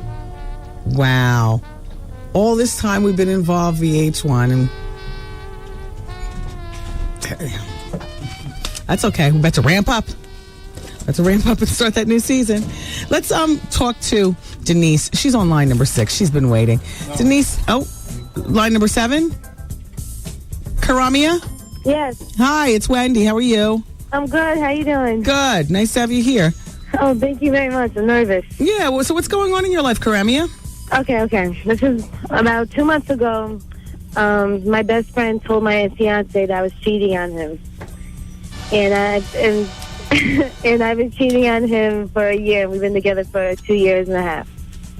And our wedding's next year. We just found a great place together and everything. But just recently, me and the guy I've been cheating on him, we started cheating. I started having sex with him again. Okay, so your best friend told the truth. You were cheating. Yes, my best friend told the truth. Yes. Okay. But my question it's to you a third is... party I was talking about. I mean, he's a great guy. He does everything for me, you know. He helps me because he supports me while I go to school full time. But I want to stop. You want to stop cheating or you want to stop seeing him? I want to stop cheating. Well, keep your legs closed. It's just that simple. Yeah. Thank you, Charlamagne. No, I mean, it's harder than that. Yeah, you want to know why it's so hard? I don't mean to scream, but you know what? I really get disgusted at 20-year-old girls who are calling men their fiance and upset that they're cheating. Like you're a 50-year-old woman. Girl, you're cheating because you've tasted zero of life. You're calling somebody your fiance, but you don't have a ring or a date. Oh no, I have a ring and I do have a date. And his when are you getting married? April 7th of next year. Please don't get married. Yeah. You really do need to grow up. Part of that indication is that you're cheating on him. And you've been cheating for 1 of the 2 years you've been together. Mm-hmm. Don't you understand? It wouldn't be called cheating. It would be called... It would just be called... It would be called experiencing life. If you didn't have a fiance... Is there nothing going on in Tarrytown, New York that 20-year-old girls have to be engaged? No, it's just, I mean, I love him. I love my fiance. He's the best thing ever happened to me, you know? Okay. When I was 20, you know, I'm sure there was some guy, I can't think of offhand, that I thought I loved too. But I was so focused on being a jock, I swore I was like, I love you until graduation day. I am so out of here. I mean, the same thing in high school is like, I love you until graduation day. I am so going to college, and I am so doing my thing. Mm-hmm. I mean, is there nothing going on in Tarrytown to show you that the world is your oyster as a young girl? I mean, no, I still do a lot of things. I mean, I go, you know, I study abroad and all of that. I mean, he doesn't hold me back for anything. Yeah. It's just one little section in my life where I can't get under control. That's huge, though. Getting married is huge. Huge. I mean, if you don't want to cheat, like he said, like Carmine said, keep your legs closed. But of course, you'll want to cheat. You know why? Because you're 20 and you want to kiss a few boys, and it's natural. Yes, that's true. It's natural. Thanks for calling. All right, thank you. Bye. Jay in Brooklyn says, Wendy, don't make me crack your skull. Leave Tiki alone. He's incredible to look at, and he's not stiff. Although I have to admit that I spend most of the time simply looking at him and fantasizing. They need to get rid of the corny-ass Mike Woods instead. You want to know what? There's something more appealing about Mike Woods when they have stiff Tiki Barber, who looks to me like he's just waiting for the next white girl to walk past so he can pitch her behind and slay her. I mean, you know what I'm saying, Jay? I don't know whether you're black or white, but when I'm looking at my TV, I'm looking at, at least if I was a man, you know what I'm saying? Like with Mike Woods, it's always been, is he gay, is he not? Woods, I'm not saying you're gay or not. I'm just saying. With you, it's always been your sexuality. Not like a black or white thing. With Tiki, it's this whole stiff, white girl, tie tight, neck short, stiff. Like you could see how he puts it on when he goes to meet the haberdashers next door because he's slaying their young blonde daughter. And they're only impressed by the splaboo because he's Tiki Barber and he makes the dough. And he knows how to act block. No, forget block. He's white. Oh my God. I mean, hell, Montel Williams has more flavor than Tiki Barber. And that is saying a lot. Because Montel's got no flavor. Mike Woods, you're looking good, dude. As long as they keep that Tiki there, you're looking good. You don't even hear Stacy crowing from the traffic on the side. Hey, Tiki. She's always crowing about somebody. Didn't you hear her off on the side with her black? Get it, girl. When Kelly Rowlands came on Good Day New York. Yeah, she's like the black people cheerleader over there, Stacey Ann. Hey, Stacey, you did that for me when I came on the show too. I appreciate it. It made me feel like home. In a good times kind of way. All right, look, we got to continue with the break, but oh gosh, really, Jay, keep it where you got it, everybody. And it's the Wendy Williams Experience. We're here till 7. Thanks.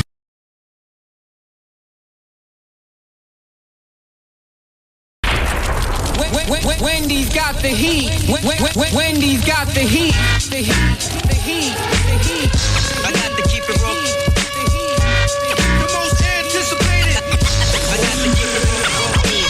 NYC. Wendy's got the heat. It's the longest waited, the most anticipated. NYC. Wendy Williams up on it. Let's believe that. Get your mind right. Wendy Williams, WBLS.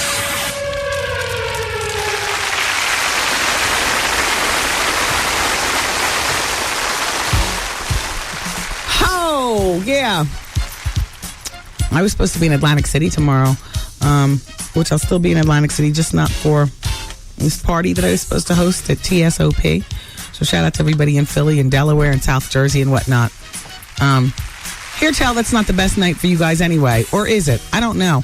I just know that in order to really do the damn thing in Atlantic City, the way we like to do it, the way we like to party, we have to have it on like a Thursday or a Friday or hell, even a Saturday night. I would like a more conducive night, A. And B, we just have... Anyway, we're going to do the damn thing. Get the venue together, get the night together, and the whole bit. All right, so I'm not going to be in Atlantic City tomorrow night, so, sorry. I don't like to disappoint people. Gina Davis, she didn't have children until she was in her 40s. I think she had her first child when she was maybe 45 years old. And now she, she had her first child when she was 46. And then she had her 2-year-old twins a couple of years ago, obviously. And she says about, becoming a mother later in life. I'm so fortunate that I waited and then I was able to pull it off. I just think I'm a much better parent than I would have been, say, 20 years ago or even 10 years ago. I'm more confident. I know who I am. I'm not afraid. I'd be a little more insecure or needy if I had the children back then. I would have needed the kids instead of being able to fully appreciate them. So that's Gina Davis talking about motherhood later on in life. In the meantime, the security in Namibia is locked down. I mean, nobody's getting near Brad and Angelina. And certainly those two kids that are inside are going stir crazy because they're not allowed outside. Because with all the swarm of photographers, press, hell, kidnappers, throw kidnappers in there because that's real. That's real. That's real. And over there, I mean, gosh, I mean, I guess there's a number of ways that you can get to them. Blow darts. Oh. Well, yeah, I can't wait until she has this baby so we can see the rest of that relationship, how that all turns out. Tom Cruise is saying that he loves diaper duty. Right now he's over in Rome promoting Mission Impossible 3. So he's changed about how many diapers on this baby? 2 before he had to get on the plane. She just had the baby. I know she's probably hoping you stay over there forever. So she have peace and quiet. Yes, it's Sharon Lindsay Lohan. Jay, thank you, Jay. Thank you. Oh. Cher, not Lindsay Lohan. It's Cher with Dean Winters. But Lindsay Lohan was at the same party. Go, Dean. Wow. So on the heels of this whole Denise Richards, Richie Sambora, Charlie Sheen, that's what I was doing last night. I was watching 2.5 Men, looking at him like, You know how like you look at people sometimes and you know some of their stories. So I just wanted to watch 2.5 Men. I just look at you. Did you hear the latest thing that he's done? He's signed up. This might be good for a lot of you guys. Maybe you can score a rich girl. Just lie about your income. He signed up with the internet dating site millionairematch.com. See, regular guys just go to match.com. There's a millionairematch.com.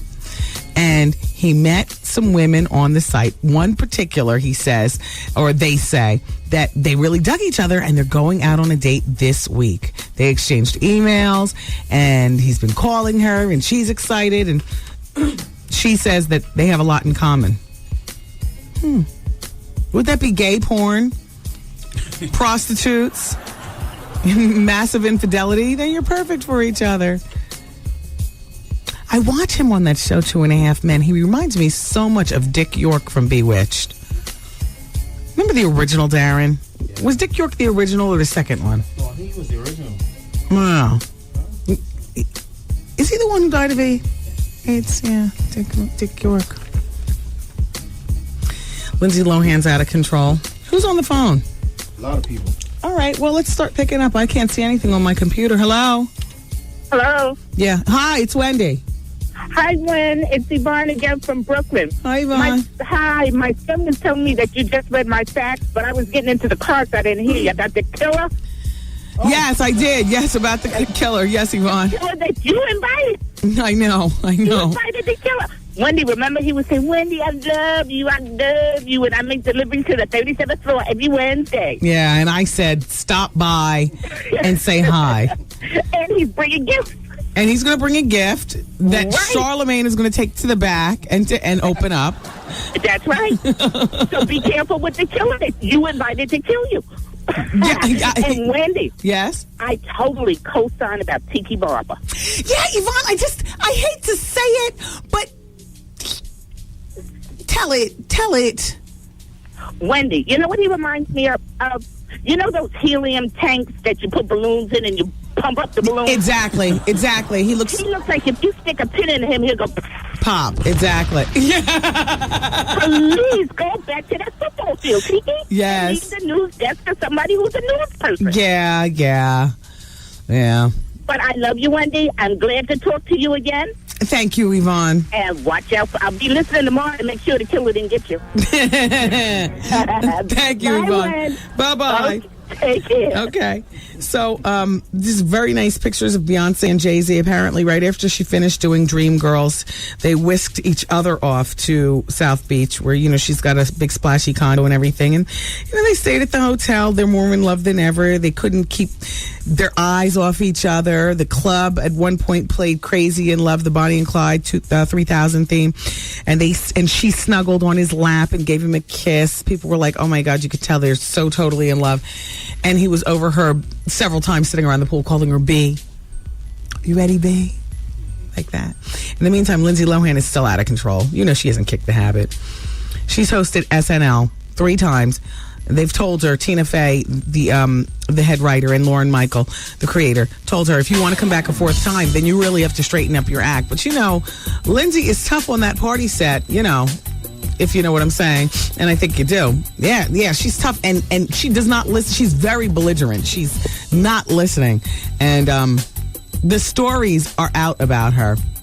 And this visit that she made to Saturday Night Live was no different. I'm looking for a type of job in which I can teach females how to give good professionals. I'm very interested in that. I'm very good at it. The Wendy Williams Experience.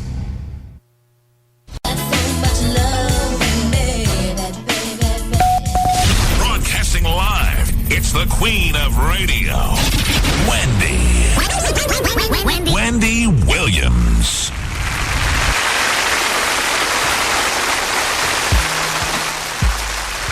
And shout out to everybody who went to Puerto Rico. Am I the only one still with the peelies? Like, the peelies are bad. I just noticed I got the peelies on top of my... I swear. They were so bad the other week that I said something to Charlemagne, and he thought that it was eczema.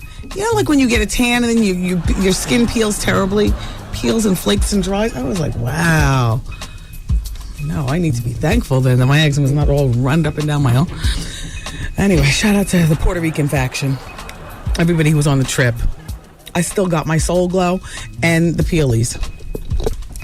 Anyway, so Jay-Z's friend Ty pled guilty to disorderly conduct. So he's only got 4 days of community service for macing R. Kelly. And apparently that suit that R. Kelly had against Jay-Z for $16 million is close to being settled. That's it. When's R. Kelly going to court for spraying in somebody's face? They just forget the court part. They just need to put him in jail. Yeah, I agree. And he should not be allowed to profit, just like Shine. I agree. And then while he's in jail, his beaten down wife needs to run off with the mailman and all the rest of his money. I concur. Mm-hmm. That's all. So what's going on in sports, my main man, Charlemagne man? The Clippers beat the Nuggets last night, and the Heat beat the Bulls to go up 2-0 in their respective playoff series. Did anything spectacular happen during the games? I don't have TV or cable. Oh, that's right. Oh, my God. I'm so sorry. I'm so sorry. I didn't mean to rub it in your face. Well, what do? You sit there with your little transistor radio on your blow-up mattress? Read books. In your apartment? Oh. I read a lot of books. That's okay. Well, I've read your whole catalog. Thank you. All 2 of them. Yes. Oh, no. Did you read my galley? I've started to read The Drama. Is her middle name. Drama is her middle name, the Ritz Harper. That's like a movie script. That need to be a movie out the gate instead of a book. Have you cried yet? Have you wanted to cry?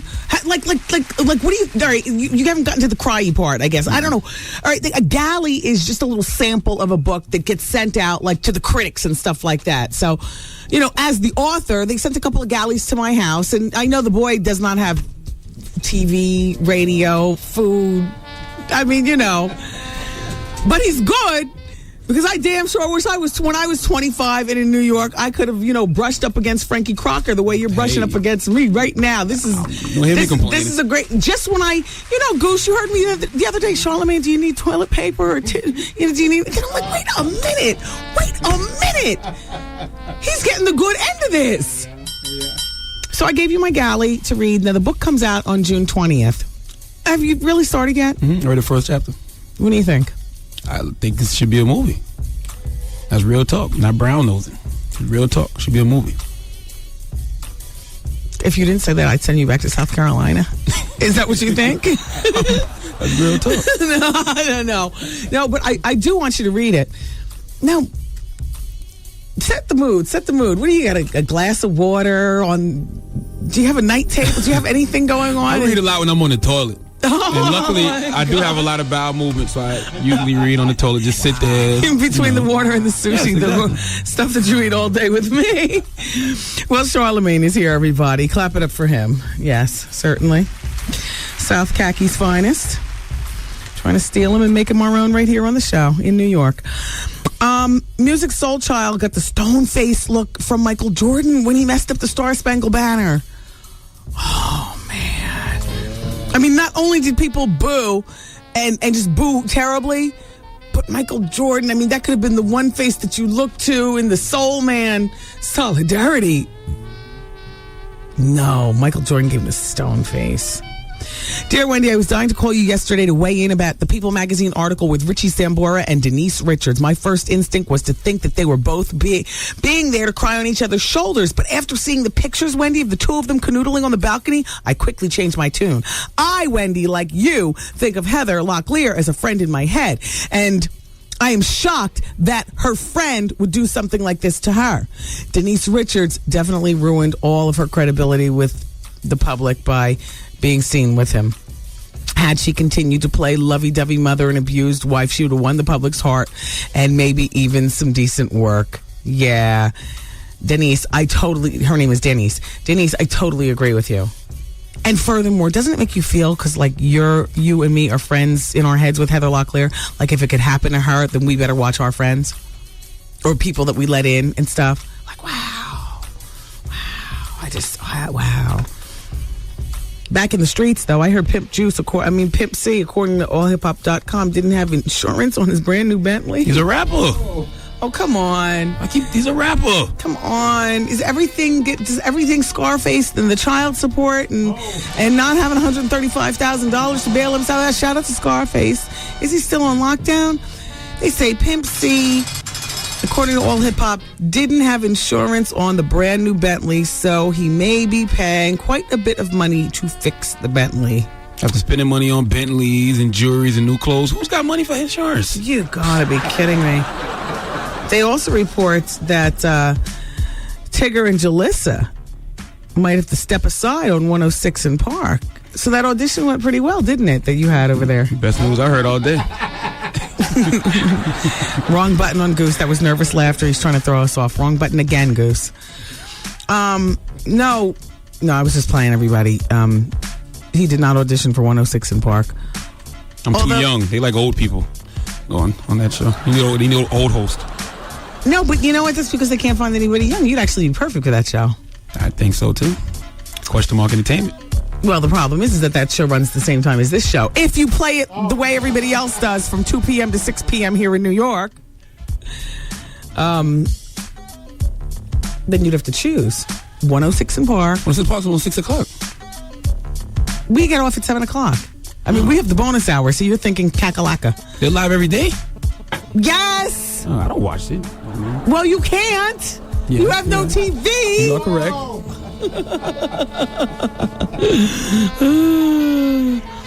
Dear Wendy, here's the web address for the International Sneaker Battle. Oh, shout out to you all who were interested in going. It's the internationalsneakerbattle.com. There you go. Do I have to say all the slashes and dots and hips and stuff? .com/main. No. Okay. Mm-hmm. That's from Ashley. Ashley Sveck. Thank you, Ashley.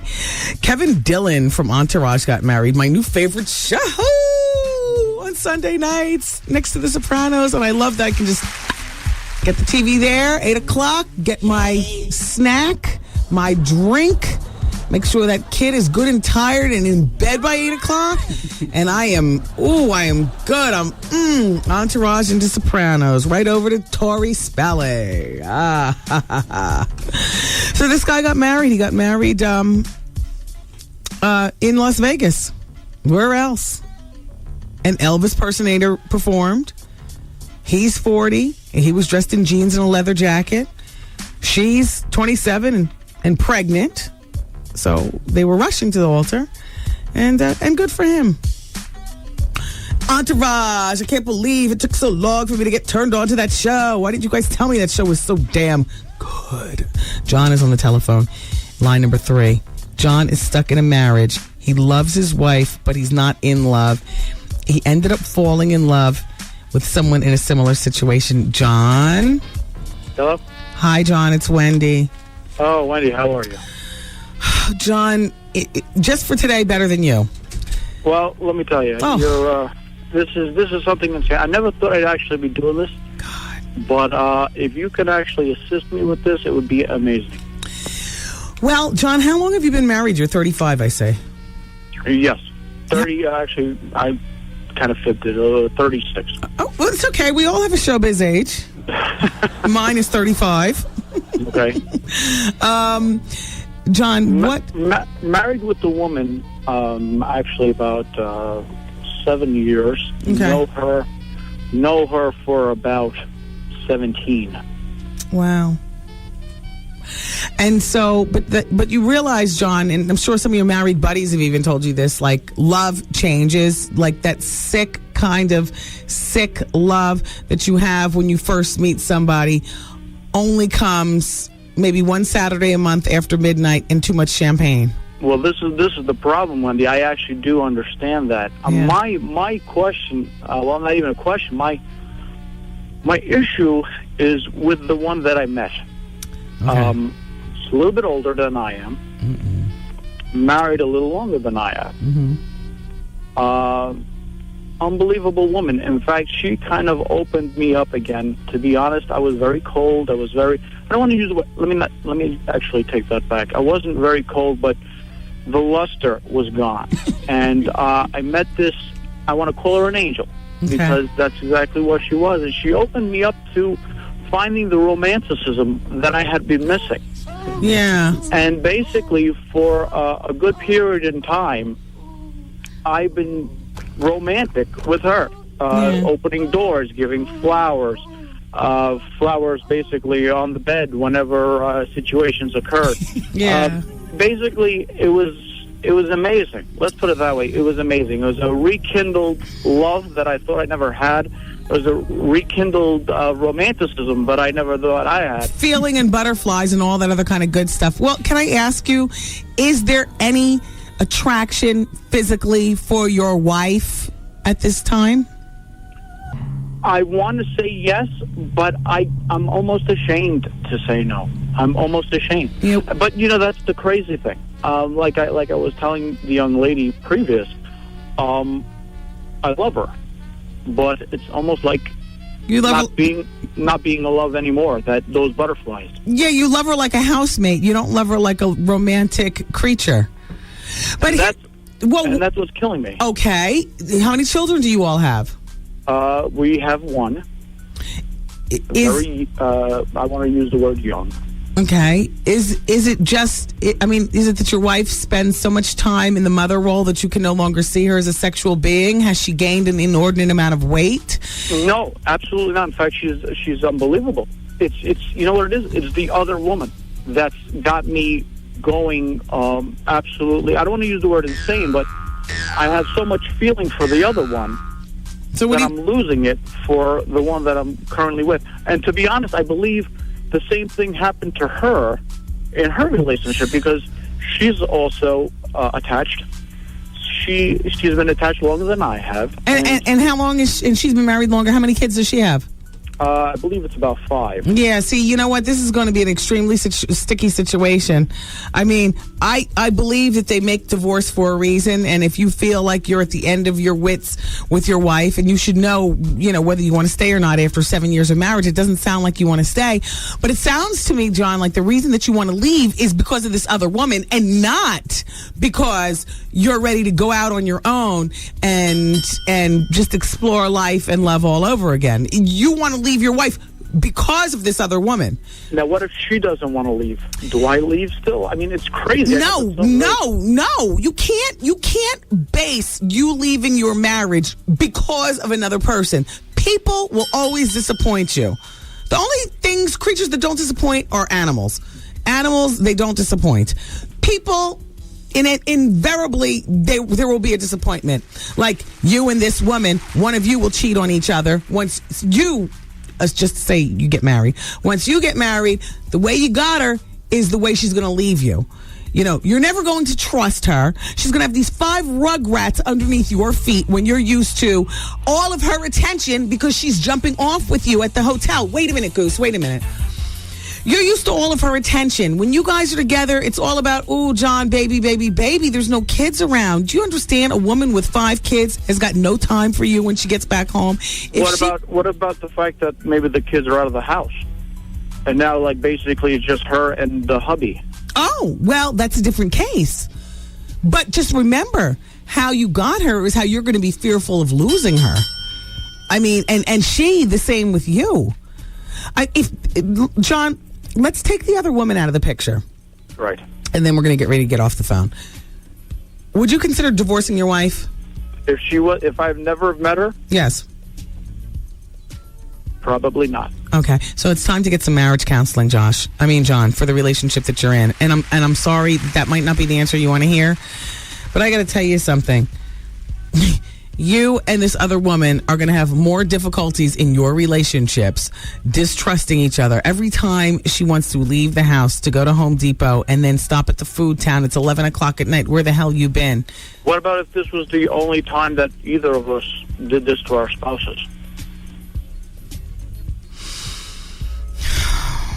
I know this. I know I'm throwing a lot at you, but basically, this was a situation. I mean, I've never done anything like this before. She's never done anything like this before, and it was like magical. I don't even want to use those words because it sounds like out of a movie. John, okay, if you're really, take her out of the picture. If your marriage is on the last rope with your wife of 7 years and your child, then divorce. But don't divorce and move in with her. I would divorce and get my own bachelor pad and live on my own. And But what if I want her though?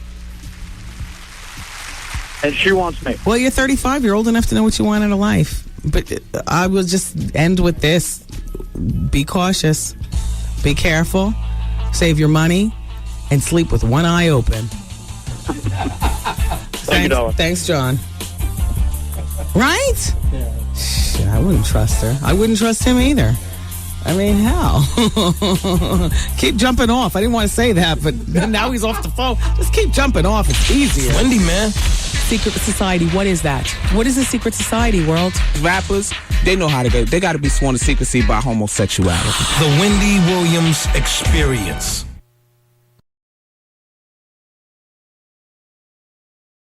Now that you have Alexa condoms, use them. Because women are twice as likely as men to get a sexually transmitted disease. Learn more at AlexaByTrojan.com. Okay, here's the scenario. It's 2 a.m. and you have to find a pharmacy to fill an emergency prescription. Walgreens has more 24-hour stores than anyone. And you'll be glad to know that Walgreens fills more prescriptions in the middle of the night than anyone. All Walgreens are connected, so your prescription records are on file, no matter which Walgreens you visit. If your Walgreens isn't open 24 hours, chances are there's one right down the road that is. So, every Walgreens is your Walgreens. It's one more reason Walgreens is the pharmacy America trusts. Back by popular demand. And this time, it's bigger and better than ever. Pick your pleasure. It's the luxury of your choice. Having the ability to choose what you desire most. Pick your pleasure. Louis Vuitton, Gucci, diamonds, and furs. Exotic trips, cash. A night out on the town with one of your favorite stars. Listen for the winning time starting at 7:15 a.m., 12:15 in the afternoon, and 6:15 evenings. Pick your pleasure. With 107.5 WBLS. Today's R&B Classic Soul, the Wendy Williams Experience, WBLS 107.5. Shout out to Paul in Hollis, Queens. Thank you very much for this helpful information. Paul Williams is listening, everybody. And he says that on Friday's Oprah, she's doing a jeans and getting the right fit for your body show. Is that it for real on Friday? What brands are the best and give you the bigger booty and all that other kind of stuff? I bet you she'll have everything except for long enough jeans. Yeah.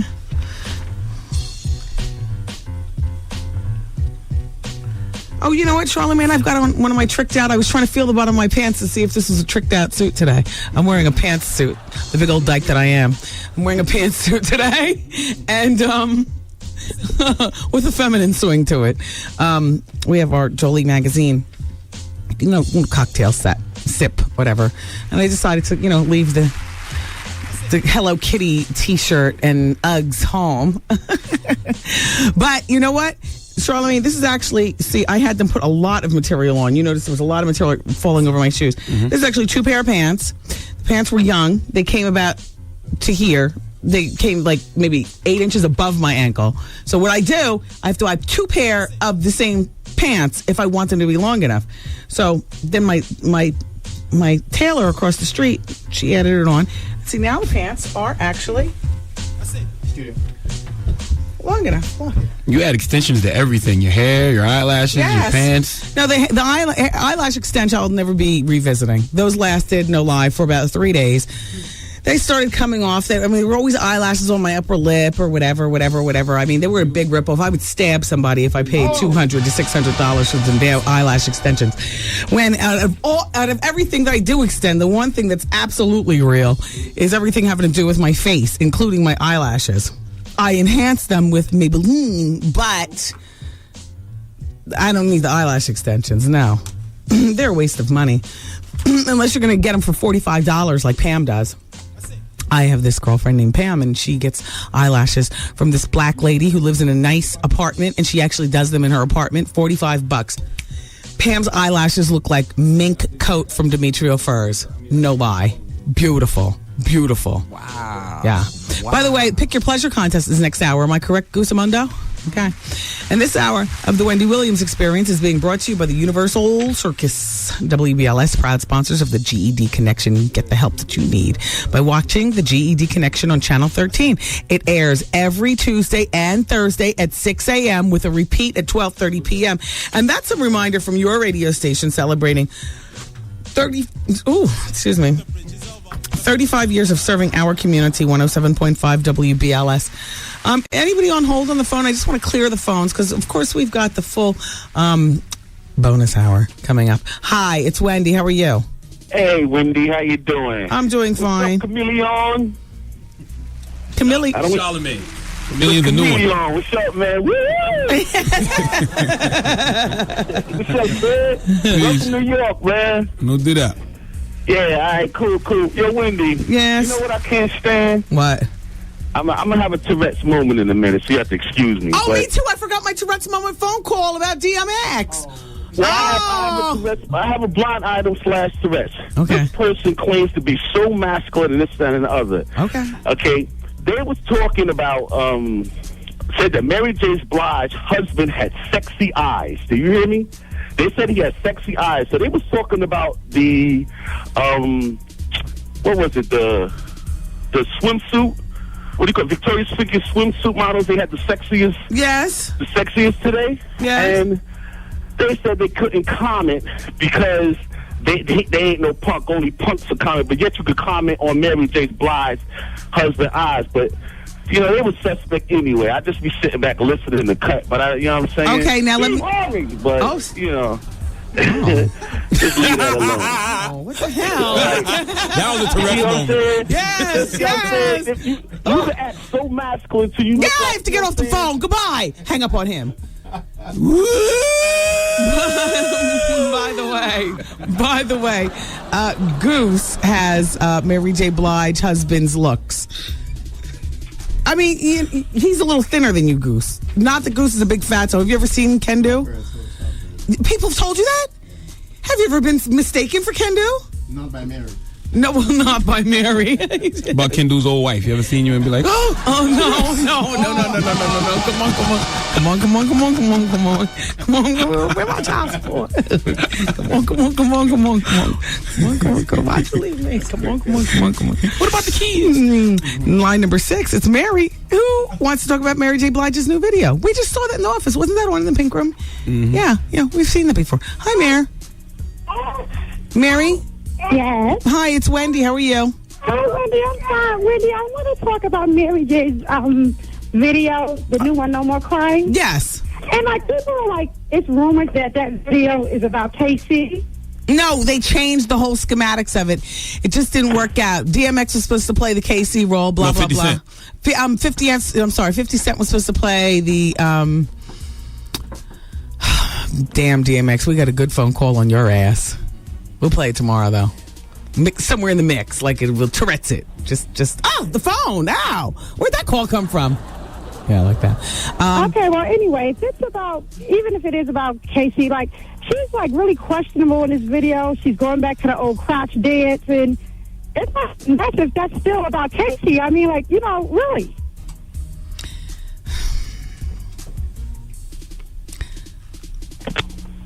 Yeah, I don't really have anything to say. Well, I was just ashamed if she's still, like, bitter about that whole situation. It's just that she should just get over it. Well, I mean, it's part of her history. Yeah. And I don't know. I mean, do you feel better? And it's one more thing. Remember that last week you were talking about, like, the whole situation with her husband and everything? No, I don't. I have to go. Okay. I don't know what you're talking about. That was a one night stand right there. That was a what do they call it when you appear once and once only? That's it. Now I wasn't talking about it. Charlotte Big Mouth talked about it, and then I meant it chimed in. Take a break. Wait, excuse me, not before Stacy says what she wants to say on line number one. The computer says she has tasteful comments about the show. No music, bitch. Hi, Stacy. It's Wendy. Hello, Wendy. I appreciate you giving me the advice a little earlier today about the chick situation with my sister-in-law. Oh. But you come off so harsh, lady. You told me I was stupid for losing a check. You were. Who loses money? That's 200 clams. Oh, you remember the amount? Of course I do. She gave it to you in January. And you're coming to her in April for the. Sounds like they're killing me. You're coming to her in April. This is what happened, everybody. I remember Stacy's story. So her sister-in-law, the bridesmaid's dress was $200. The sister-in-law ended up going with her brother off to like the island someplace and eloping. So the sister-in-law gave her back her money in the form of a check back in January.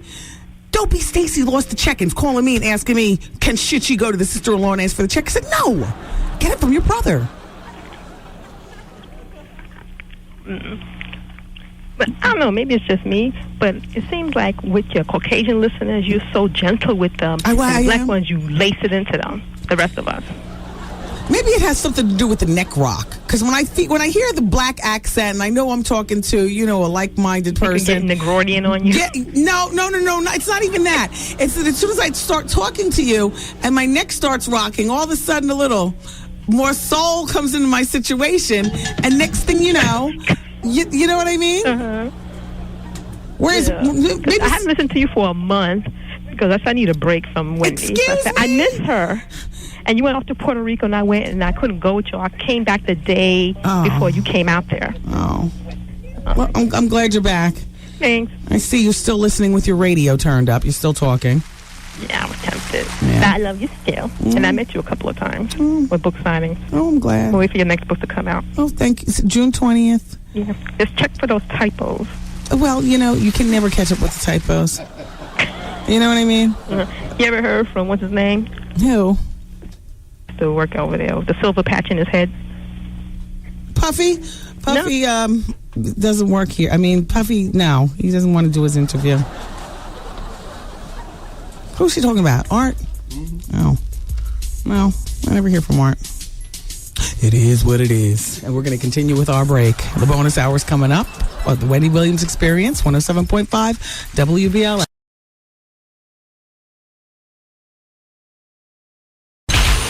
What's up? This is Amanda Lepore. This is Harmonica Sunbeam. This is RuPaul, and you're listening to the Wendy Williams Experience. How you doing? I saw in yesterday's newspaper that Naomi Campbell spent almost $3,000 on 10 pair of jeans and 2 tops, shopping along in Manhattan, just strolling the boulevard, just shopping and strolling. Gillian Anderson from X-Files is divorcing her husband. They've been separated for 16 months. They've gotten their lawyers. He's a documentary filmmaker. You remember her from X-Files. Is that the only way people know Gillian Anderson is from X-Files? Okay. That's it. They have an 11-year-old daughter named Piper. And that daughter is from her previous marriage. So this will be her second divorce, and I'm sure she'll move on and hook up again. I am so excited about Martha Stewart's new magazine. I mean, I got my own magazine situation. Jolie Magazine is the Black Bible for women who realize that life is not over at 35, 40, 45 years old. And perhaps some of the other magazines don't speak to you because they speak so young. And some of the other magazines don't speak to you because they speak so old and stodgy. Jolie is right down the middle. It's a sexy little magazine. Sexy little Lisa Ray on the cover. She's our cover girl. Sexy Vivica. Do I sound lesbian?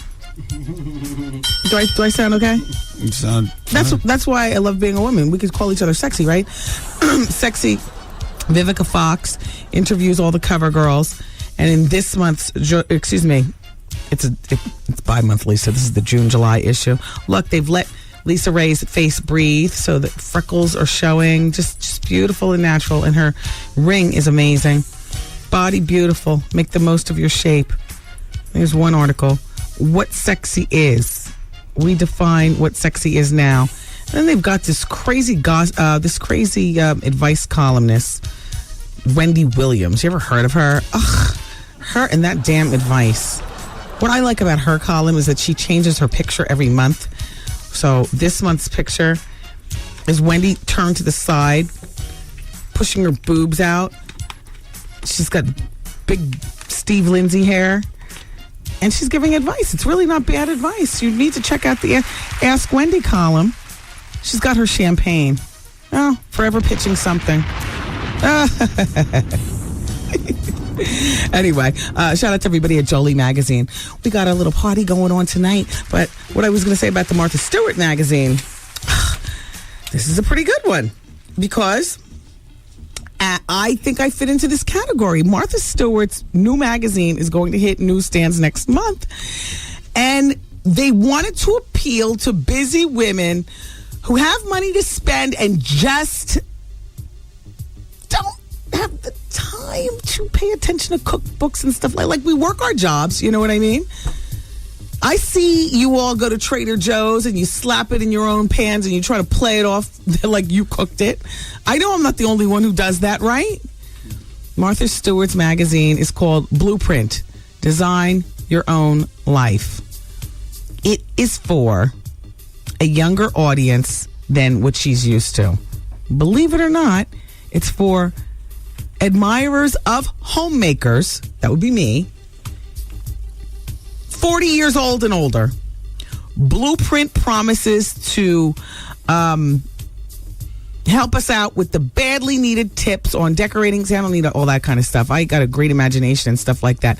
But decorating, dressing, and entertaining for 40 and older, affluent women in their 30s. Isn't this us? Some of us? Right? Listen to this is a perfect example. They gush over a $1,700 trench coat, but they condemn store-bought tissue boxes made of faux marble. Yes.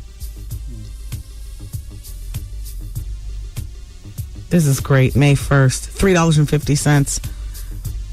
Circulation of 250,000 people. In the first issue, they're going to advertise Crate and Barrel stuff. Good. Cuisinart. Kate Spade, Calvin Klein. I like this. Another magazine. I can't in all good conscience buy this magazine when I don't even buy O. I can't.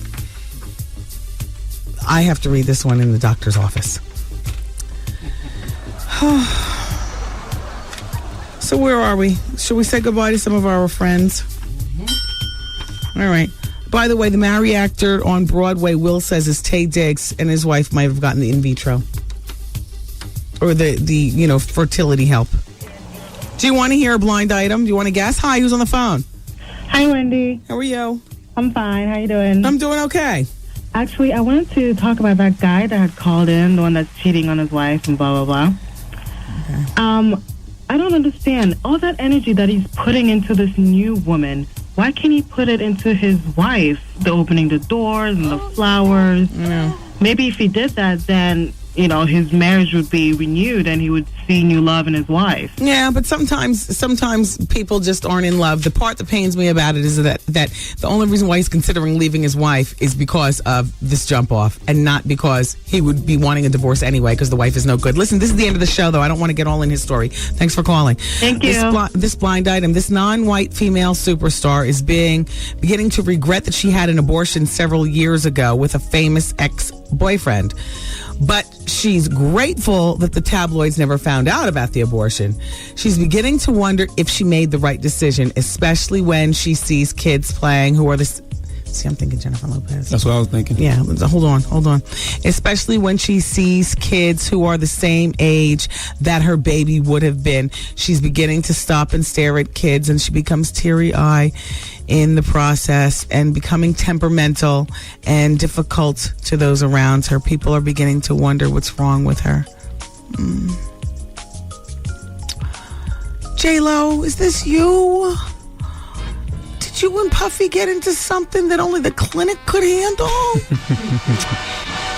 Oh, this non-white female superstar, Myra's calling her a superstar, is beginning to regret that she had an abortion several years ago with a famous ex-boyfriend. I'm not saying it's Jennifer. I'm just asking, is it Jennifer? Goose, that's not like saying it's Jennifer, is it? I'm asking, is it Jennifer Lopez? Puffy, there was another chance of another little diddy bop. Wow, Jennifer. Ain't no good gonna come to you because you slept with Dayanara Torres' husband. And you just remember that. I mean, there's just so much bad. I mean, I love Jennifer Lopez. She's a friend in my head. But if this is her, this is only the tip of the iceberg. Jennifer, consider adoption.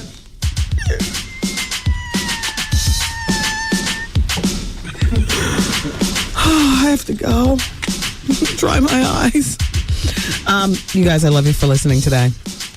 Thank you to nobody for coming in and giving me a chance to breathe with the audience. And God willing, we'll be together again tomorrow. Take care of one another. Bye-bye. Peace party, people. See you later. I'm saying bye-bye. Good night. Program complete.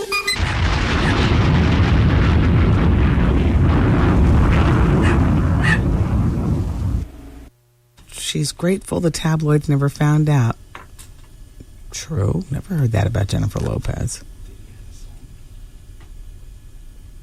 He had a song? Yeah, he said, I would have had a little girl with Diddy style.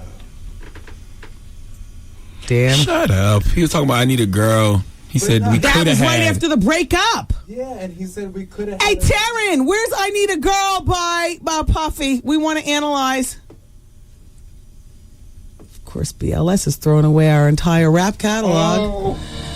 Never a rap record to be found in the bowels of this oak wood, burgundy leather, bronzed grommets establishment again. I need one of those little rapping teenagers who just got home from school. How old were you when I Need a Girl came out? 21 maybe. Okay, good. Same difference. Sing I Need a Girl. I don't remember the lyrics, but I think he was. I think he meant that. All right, wait a minute. Herpy Lip is a rapping teenager. Go ahead. What was that song about? He said, the chorus was like... I know that part. Oh, well, he said I could have had a famous little girl with Diddy style. I remember that part, Damn, too. I wish you would have had my child. Damn!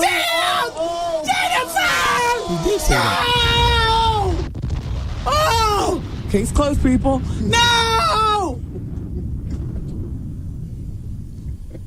I always thought Diddy was hypothetically speaking on that song. Like if they'd stayed together a little longer. I think he's hypothetically speaking, too. So now. Oh, wait. Stacey's here. But this is part one. I don't know which one you want. I want the one that says, I wish I had a girl with Diddy stuff. Hear the words. Look at the intro. Thank you, fast. All right, look, because that's my crew. I wish you would have had my child. It says, I had a girl that would have died for me. didn't appreciate her, so I made her cry for me. That's because you cheated on our J-Lo. Shut up, I got the lyrics. Every night she had tears in her eyes for me. Quarter K's, shorty took the whole ride for me. Oh, that was coming out of Club New York? Yeah. Okay. Quarter K's, that means quarter case, not quarter K's. Who printed this out? Don't understand. It says quarter, like nickel, dime, quarter. Quarter and then the letter K. No, quarter case. Shorty took the whole ride for me. First we were friends, then became lovers. You was more than my girl. We was like brothers. Yeah. That's why I didn't use no rubbers. All night, we would play fight under the covers. Now you gone. Can't love you like I really wanna. But every time I think about your pretty smile and how we used to drive the whole city wild. Damn sure did. Y'all were on fire!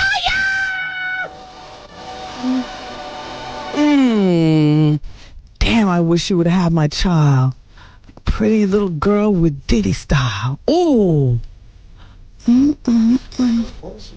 Yup. Jennifer Lopez. Turn this up.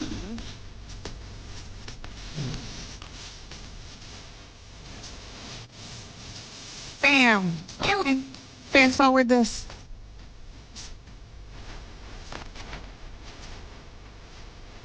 Damn.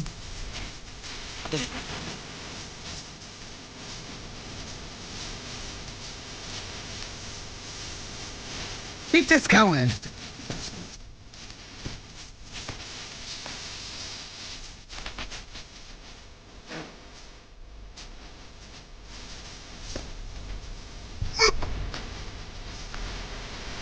All right, hopefully this is it. Oh, come on, fast forward. We can't fast forward the CD player?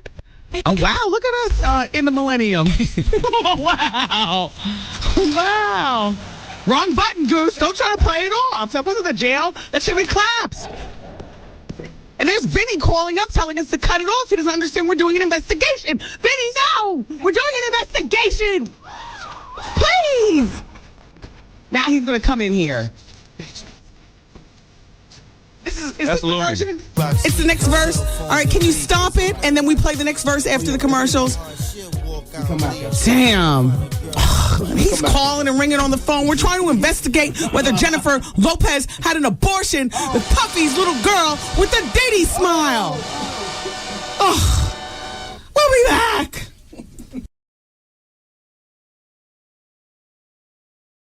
.5 WBLS, New York. Hey, this is Jenna Jameson, and I'm the #1 porn star in the world. A toe is a toe. This is Lil' Kim, Big Mama Queen B. Hey, it's Corinne Steffens. Oh, what's up? This is Heather Hunter, and you're listening to the Wendy Williams Experience. It's time to get nasty. The Wendy Williams Experience. Where anything goes. Wow.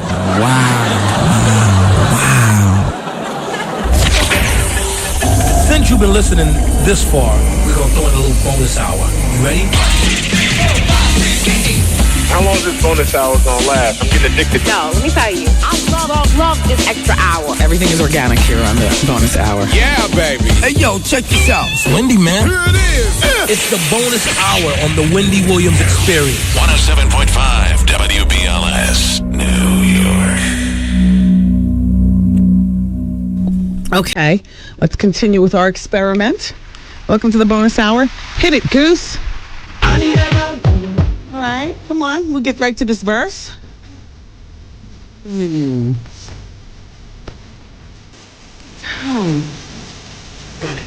Yes.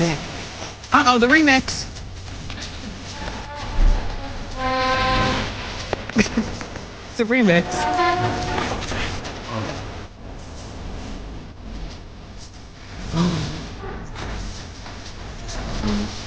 Remix. Here it comes. Oh. Case closed, people.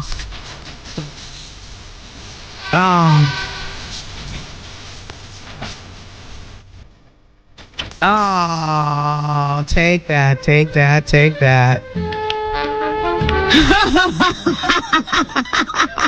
Damn song.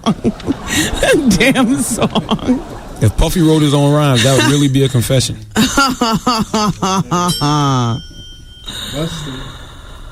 Yeah, I guess Loon wrote that for him. I don't know who wrote it, but he didn't. Well, he could have said something like, write this about Jennifer in there because this is what could have, and it's not until now. I can't believe you didn't do the swoop down a long time ago. The song is obviously Jen and Puffy. I mean, I know. I mean, you think about that and stuff like that, but I mean, you know, the whole thing of it, I wish you would have had my child, doesn't mean that she got pregnant and got an abortion. It just means that, how many guys do you, damn, you got some pretty hair. You got some pretty lips. I bet you we'd make night. I want you to have my baby, girl. I want you to have my baby. Guys are stupid. They say kind of stuff like that all the time. Especially in the heat of passion, you say anything.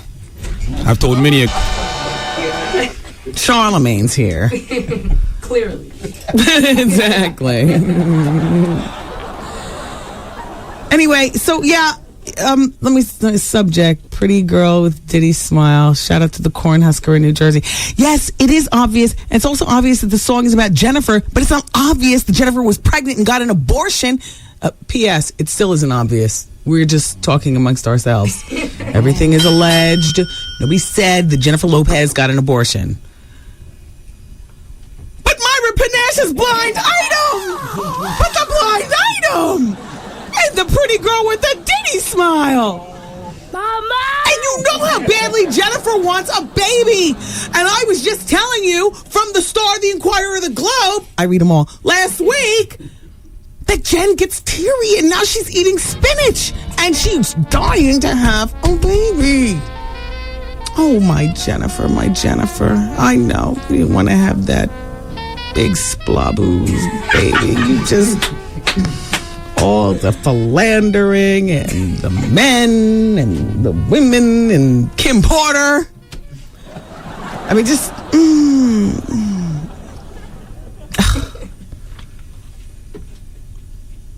I'm so glad you finally addressed the issue. Excuse me, Jersey Cornhusker. Hello? It wasn't worth addressing until we had a story about some damn abortion. And by the way, when the song came out 40 years ago, I wasn't in New York. In case you forgot, I was left for dead like a squirrel on the side of the turnpike going to Philly. I did address it, just not with you.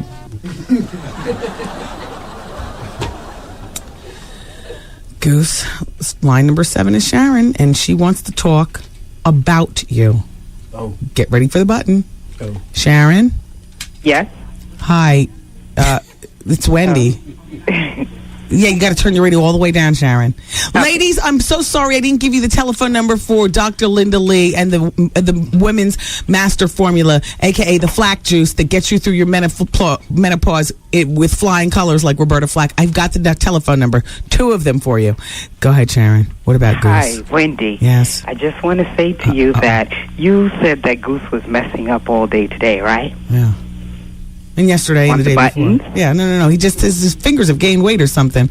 You know what I think it is? What? I think he's angry at you because you told the world he had herpes on his lips yesterday, and this is his way of getting you back. I wasn't talking about Goose. Sharon, I was talking about one of our Boy Fridays, who's right over there in the room, right there. Oh, it wasn't Goose. No, it's not Goose. Goose is an employee. He's no intern. Okay, I got you. The interns do that button stuff. No, the interns don't touch buttons. Oh, so didn't you say Goose was messing up earlier today? No, I did say he was messing up. Yeah, well, you don't think that's what it is? No, because I never said he had herpes, crazy Sharon. Yes, you did. No, I didn't. You gave him something to read, and you said, with that herpes on your lip. I was talking to the intern. You Goose. No. You said, Goose, read this with that herpes on your lip. I was talking to the college boy.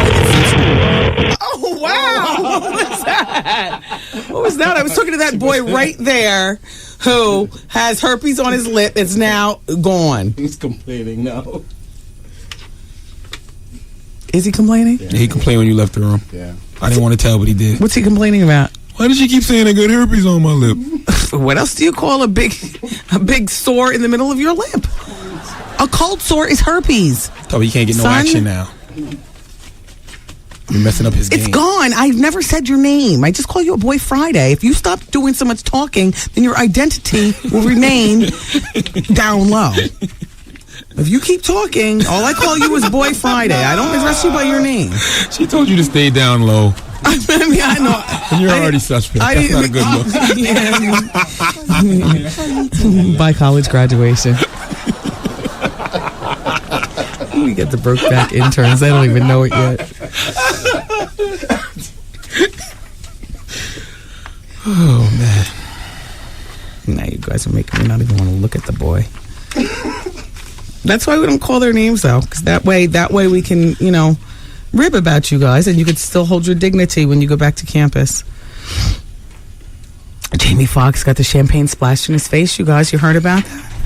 Oh my God, he's in a nightclub in the VIP room, and he's sitting there with 12 people in his entourage, 12 strong, when some guys came in, like 3 of them, with champagne bottles, shaking and spraying them. Listen to this. They sprayed us like they were putting out a fire. Wow. They were right up in our faces. We were all pushing and shoving, and Jamie too. We were with some very lovely ladies that didn't deserve that. Well, the troublemakers were rushed out of the club. Jamie was doused. Vernell, I see you on the phone, but first we're going to get to line number 5. It's an anonymous person of a certain age. Hello? Yes. Hi. Hi, who's this? Yeah, no, this is Wendy. How are you? Oh, hi, Wendy. Yes, I have to disguise my voice. Go ahead. Because it's very distinctive. Okay. And I have a few questions. One, I'm a certain age, and I'm interested in the third input. But I'm nervous about what happens, like in terms of... You mean, will it mess up your insides? No, mess up outside. Like what's going to come out. Well, you might catch a little hemorrhoid or something like that. No. Oh. While it's in. Oh. Well... Wow. This is what you do. Mm-hmm. You give yourself a little... what do they call those at-home colonics? Mm-hmm. What are they? An enema, yes. Yes. You give yourself an enema and a suppository. If you're really, really worried.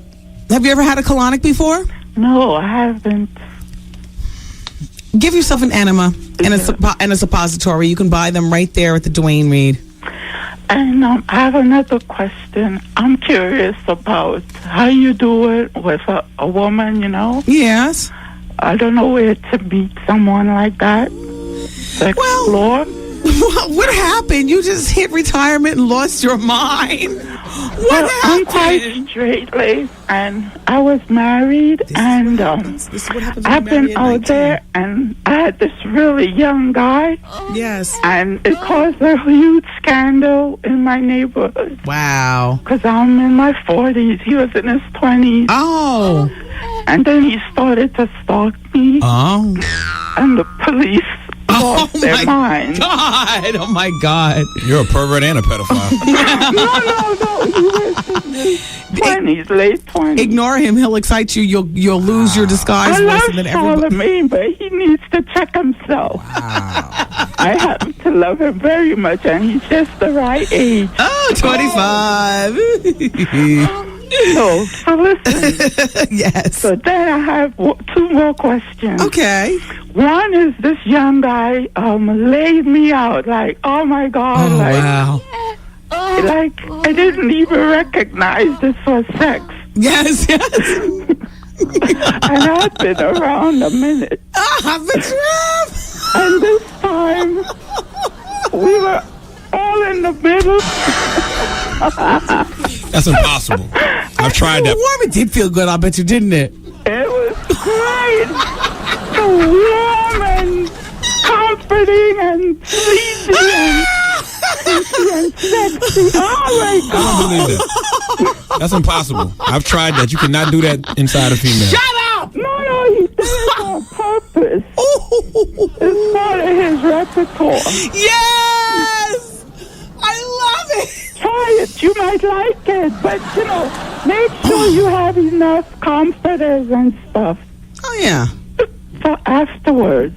And then the other thing is I'm trying to lose weight and doing it naturally. Yes.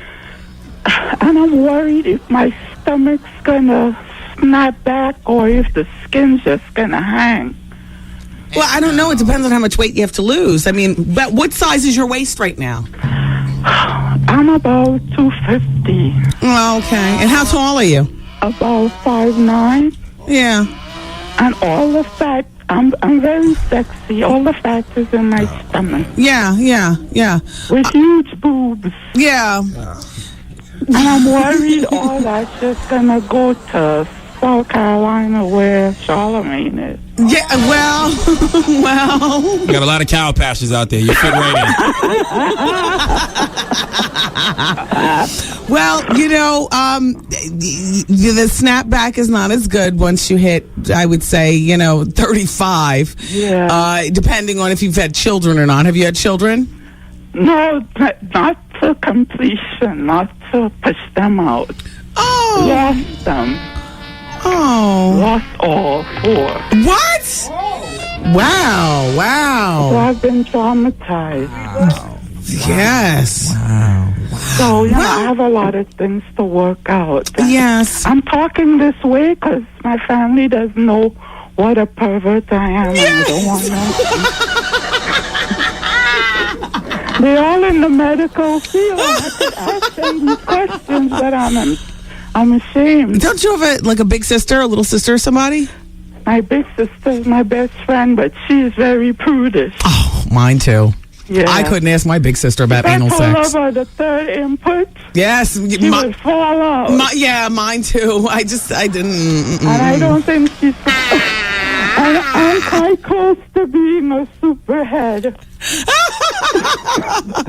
Well, but they don't know any of that. I have a whole different identity. Yeah, isn't that something? How times have really changed. I mean, there's fun chicks like me and you. Yeah. And then there's ones like our sisters, and we say, "Wow." Yes, she's so prudish. She's cool and everything. Mine too. Mine too. And then I hope this guy isn't listening. But one of the detectives that worked on my case with a stalker, I'm in love with him now. Okay, this is all too much. Wow. This is all too much. All too much. Okay, so in conclusion, I've helped you with the third input. And I gave you a suggestion for how you can, clean it up and stuff so nothing's coming out while he's pulling out. What else did you ask me? Just about the weight. Oh, about the weight. Snapping back. I brought up the detective is I was wondering if you I think he likes me, but if that situation probably made me not desirable, to be with. A younger man? Yeah, because they were so judgmental. Are you kidding me? How old was the detective? He's in his 30s. Oh, please. He likes me. Oh, please. But at the time, he would what? Why were you with such a young guy? Of course. He was asking you in a detective kind of way because he had to be copley. He had to be copley. Are you kidding me? He was turned on. By the idea. Now, as to whether he was turned on to you, yourself, you said he was attracted to you. Yes. As far as the snapback, the likelihood of you snapping back to having a flat stomach or anywhere remotely there when you weigh 250 pounds right now, that's not so likely. But, I mean, I'll try. Yeah, I'll keep trying. Yeah, work at getting as close as... Thank you, Wendy. You're a friend in my head, and I'm almost as fabulous as you are. Well, thank you. I read your book. Thank you. Props. Big up to your book. Thank you very much. Okay, bye-bye. Bye, Charlemagne. Peace, too fat, too freaky. And Vernell's on line number 1 who wants to interject something that Calamine said. Vernell? Hello? Hi, Vernell. It's Wendy. Charlemagne's here, though. You could let him have it. Vernell, it's Wendy. Hi. Hi, this is not Vernell. Oh, I'm sorry. Who's this? This is T from Queens. Oh, I'm sorry. Hi, T. Hi. Vernell hung up then. Vernell, call back and talk to Charlemagne. Let him have it. But turn your radio down, T, okay? It's time for the Pick Your Pleasure? Oh, no, not yet. You got to listen for your cue to call in. Okay. Okay, thanks. Bye. Oh, yeah. It's that time of year again. Hey, everybody. Time to pick your pleasure. Well, T.I. and Hoops were getting their pleasure on. And we told this story earlier. I zhuzhed over it earlier. Time constraints, with the national part of the show,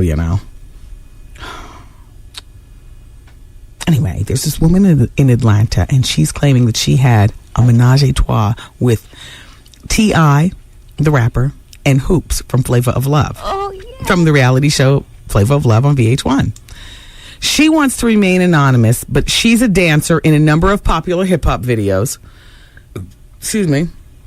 She claims that she met up with T.I. and Hoops last week at an Atlanta nightclub. According to this woman, Hoops... Hoops, who reportedly is dating T.I., immediately struck up a conversation with her. She explained, here's what she said. I felt like Hoops was trying to pick me up, but I wanted T.I., so I was cool with it. When it was time to leave the nightclub, T.I. suggested that the two women join him at his suburban mansion for an after party. On the way there, things began to heat up when all three began kissing and groping. Oh. And according to the woman, here's her quote, as soon as we walked in the door, I took off T.I.'s clothes and performed oral. Hoops wasn't expecting all of that. She was shy at first, explains the woman. But after a few minutes, she got into it too. Was that a few minutes and a few pills, or just a few minutes and a few pulls? A few minutes and what? A few minutes and what? A few drinks. Yeah, you need something. You need more than a few minutes, don't you? Well, some people might. I don't know. The three went on to have a marathon sex session, which lasted more than 2 hours. Describing the encounter, the woman recalled, T.I. was great. Wipe. I'm wiping the corners of my mouth. Soon the VH1's cameras will be in here, and it's going to be like TV reality. You'll be able to see all that. Anyway, wipe. I really enjoy... I want to play with hair and hats and everything when the cameras are in here. I'm going to be like a real jack of all jerks. You know what I mean? Play with hats, hair, turn into characters. You know what I mean? Interview Woody through a split screen. I mean, everything. All that stuff. Anyway, back to the story. The three went on to have a marathon sex session that lasted more than 2 hours. Describing the encounter, the woman recalled, T.I. was great. I really enjoyed being with him. But it seemed like Hoops was more into me than him. Oh, T.I. you doing? And Hoops you doing? What? And once T.I. went to sleep, the two ladies continued their romp. According to the woman, Hoops just couldn't get enough of me. So when T.I. fell asleep, we just kept it going. Well, Tiny, the cat's out of your bag, because we already heard that you and T.I. love to bring women into the room. So Tiny from Escape, how you doing? And to this third party, why couldn't you keep your nobody mouth shut? I mean, stories like this are great for the show and everything, but I swear I hate big mouths. It's not like she's going to get a book deal. I can write a whole 300 pages. Well, hold on. You think so? She stars in several videos. This might be the beginning to her superheaddom. Yeah. Maybe. I mean, you never know these days. Look at this girl right here. She's doing what people have been doing forever. Selling LSD and cocaine and all kind of weed to undercover cops. Wow. She's at NYU. Wow. But if you look like this, if pictures like this are discovered and you're selling drugs, all of a sudden, you're called the pot princess. And it's big. Bongs to songs. Her name is J. Dia. She's 20. And she's sentenced to 5 years probation last month after successfully completing a drug rehab and education program. So now she wants to, turn into some sort of singer. Her singer name is JDA. She's goes to NYU. She could have faced 25 years in prison. I guess she did all the right ratting. And now she's there she is. Maybe she wants her first interview. Let's have her up here. Do we pay attention to stuff like this? She looked like she's been on the industry couch. Oh, hell yeah. Oh, no. She's going on the fast track to, she's taking the fast track. Are you crazy? That's the fast track to getting ahead. Getting ahead. Man, you know what? Can I just tell you, I am almost embarrassed about this, but hell, I like it, so I'm not going to hate. That new Christina Milian song, that is like my inspiration song. Are you crazy? That came on today. I was getting out of the shower. I was like, yeah, I'm gonna make it happen. I'm gonna make it work it, girl. She's cool. She's like a bootleg Beyonce. She's cool. She's a one-hit wonder type girl. Like she'd be better off just marrying well, or getting her real estate license or something like that. I mean, let's call a spade a spade. But that new song, that is the inspiration theme, and I have to say, and normally, like with them one-hit wonder songs, I'm waiting for the rap part. I'm waiting for like my favorite rapper to spit his 16 bars. And I love Jeezy, but he didn't even have to be on that song. Like that's a hot song. For him to be on it takes it up another notch. But I actually love her part. The music and the energy and the I love that song. That's like one of those songs where you tumble your hair and bring it back up, and you know what I'm saying? Put your hands over your head, whipping them around in a whirly, screw your face. Like that's one of those girl power songs. You know what I mean? Stand in the mirror with your Wonder Woman costume on. Freeze, bad man. Yeah, all that. Is that the song? Oh my gosh. Wow, what a surprise. This producer I've got, Taryn, she's really something. She really makes it happen in here. I just love this song. Do you guys love this song? It's really energizing. I have yet to put it in my recorder to take to the valleys with me. It's a little too slow for me to work out on the treadmill. I'd never lose any weight working out to this beat right here. I need something faster on the elliptical machine. I can't think of nothing else. But to get out of the shower, you fling open the door and step on the floor. Please, man. Woo! Give me my towel. And you whip it around over your head. Woo! Pull it around your neck like Rocky. You look at yourself. And then you turn around. And you pull your hips back and you turn them around like that. Yeah.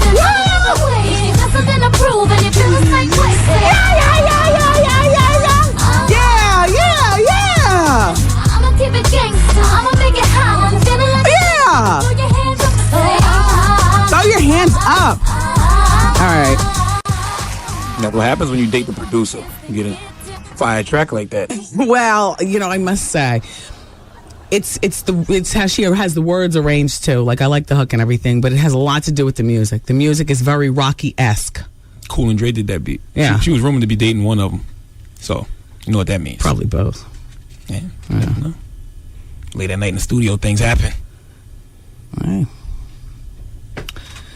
Anyway, it was worth every slob. Because, man, you got a piece of fire right there, Milian. I don't know too much other about you except you and Nick and, that whole bit. All right, we need to take a break. Okay. Pick your pleasure. Power down. We've got the Pick Your Pleasure contest coming up. And we've got more gossip.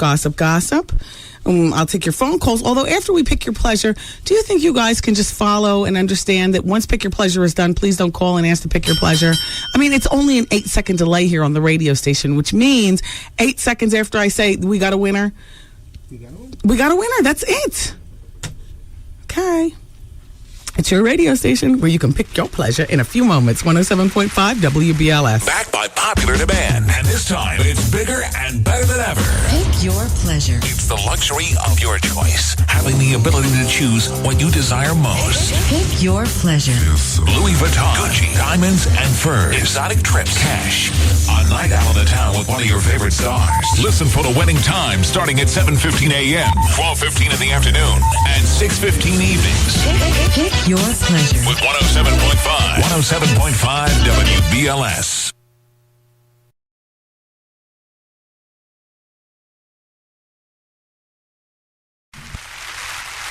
Yeah.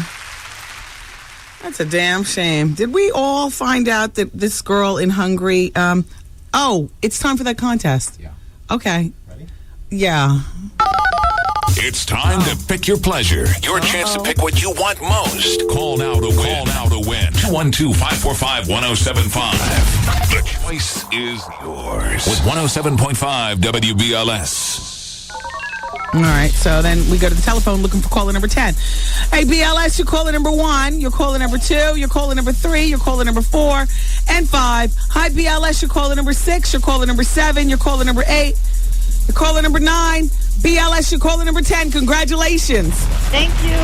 Yes. Where is the pick your pleasure form, Goose? You gave it to me? Why did you give it to me? Hey, what's your name? LaShawn. Hey, LaShawn, where are you calling from? From New York. What part? Manhattan. Okay, nice to have you here, LaShawn. I love this contest. It's your chance to luxuriate in some higher priced items as a gift from us to you. So now I'm going to let you know what the 3 gifts are, and then you choose which one you want, okay? Okay. It's all about shades, LaShawn. Would you like a pair of YSL, but Yves Saint Laurent sunglasses? They don't say what shape. Okay. Or would you like a pair of Dior sunglasses? Or, LaShawn, would you perhaps love the Dolce & Gabbana tortoise amber tint with the D&G logo sunglasses? I'll take the Dolce & Gabbana. Why? Because they had the description? No, because I like tortoiseshell. Oh, okay, there you go. It's all illegal and stuff. Oh, I'm excited. Isn't it illegal? Tortoiseshell. Somebody told me that a long time ago. LaShawn, congratulations. Thank you. These are expensive sunglasses. Just in time for spring. Exactly. Yeah. So anyway, let us know your station. WBLS 107.5. Terrific. Hold on, LaShawn. We're going to take all your information. Thank you. Yes, it's our pleasure. So what are they going to do with the other 2 pair of sunglasses? I mean, me and Champagne want dibs. Champagne comes on after Vaughn tonight. Hey, listen, everybody, the choice is yours in our Pick Your Pleasure contest. I love this contest. This is like one of my favorite. As a matter of fact, this is my favorite contest that the radio station does.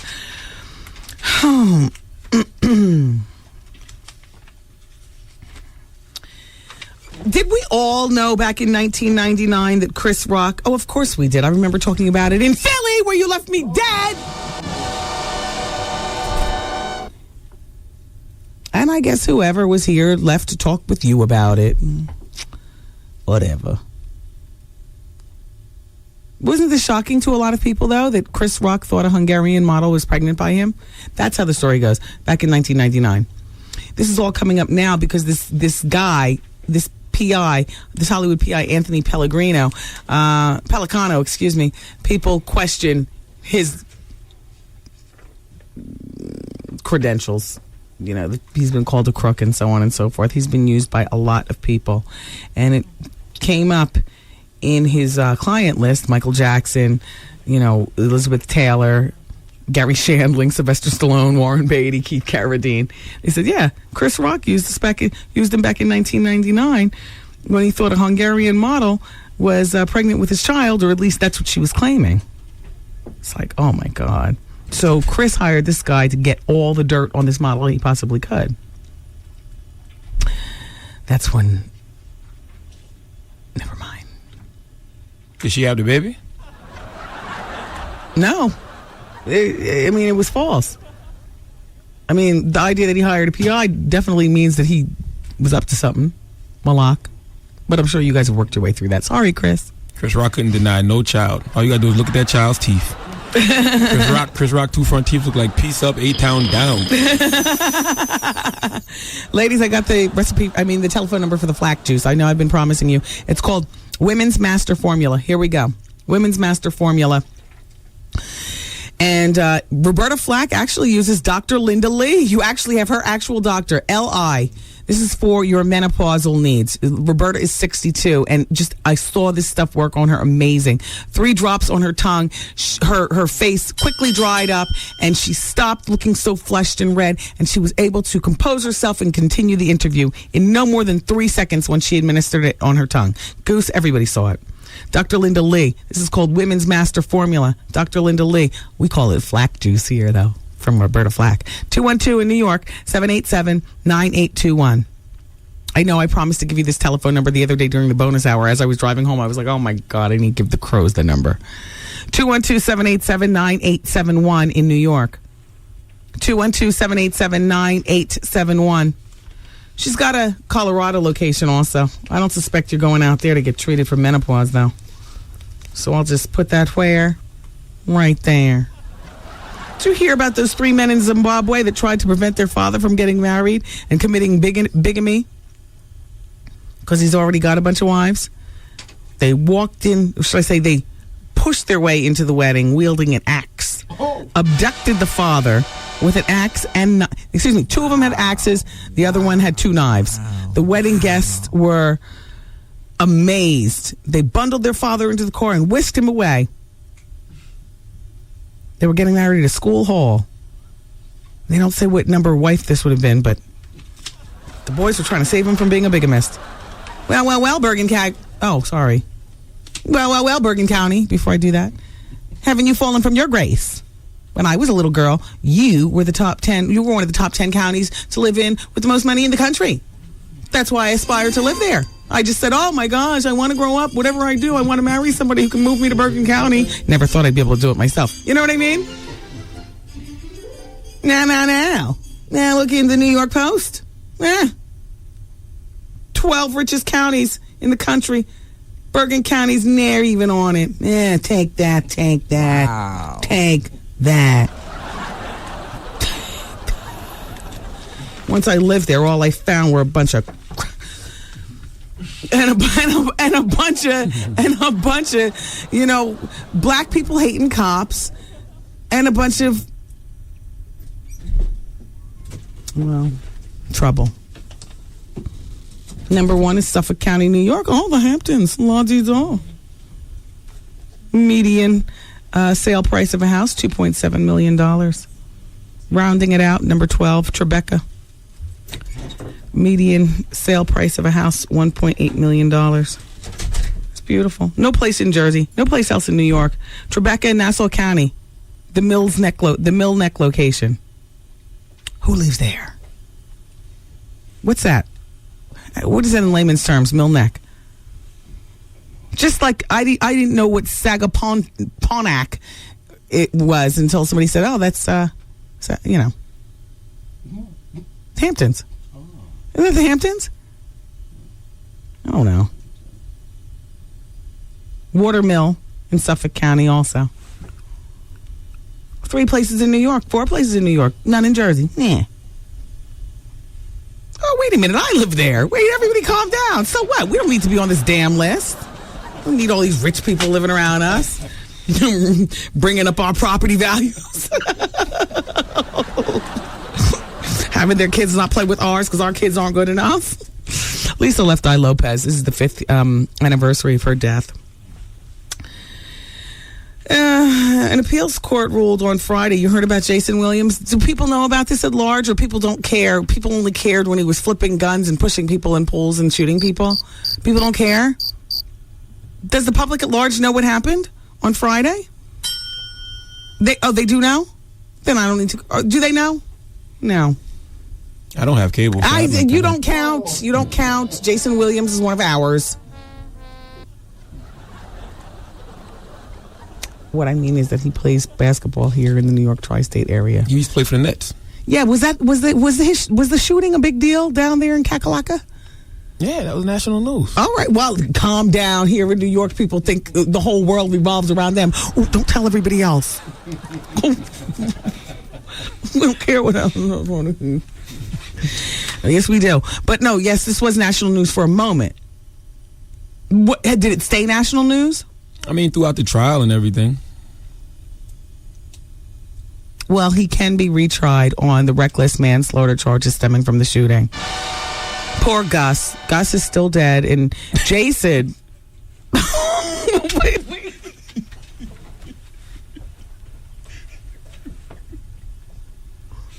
What's the matter with you?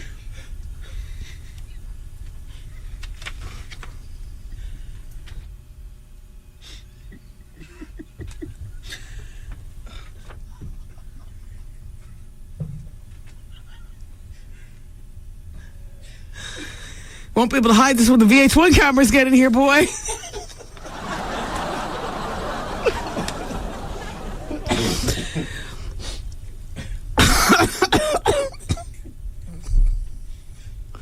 I don't know what is going on in here. What is going on? Jason used to play for the Nets. He argued that a second trial would constitute double jeopardy. Williams, who last played for the Nets, had argued that a second trial would constitute double jeopardy. He's planning to appeal the ruling. He's 38 years old right now. I don't understand these legal terms. The jury acquitted Williams. All right, I understand that. He got off on the most serious offense, that was aggravated manslaughter, but they're deadlocked on the charge of reckless manslaughter.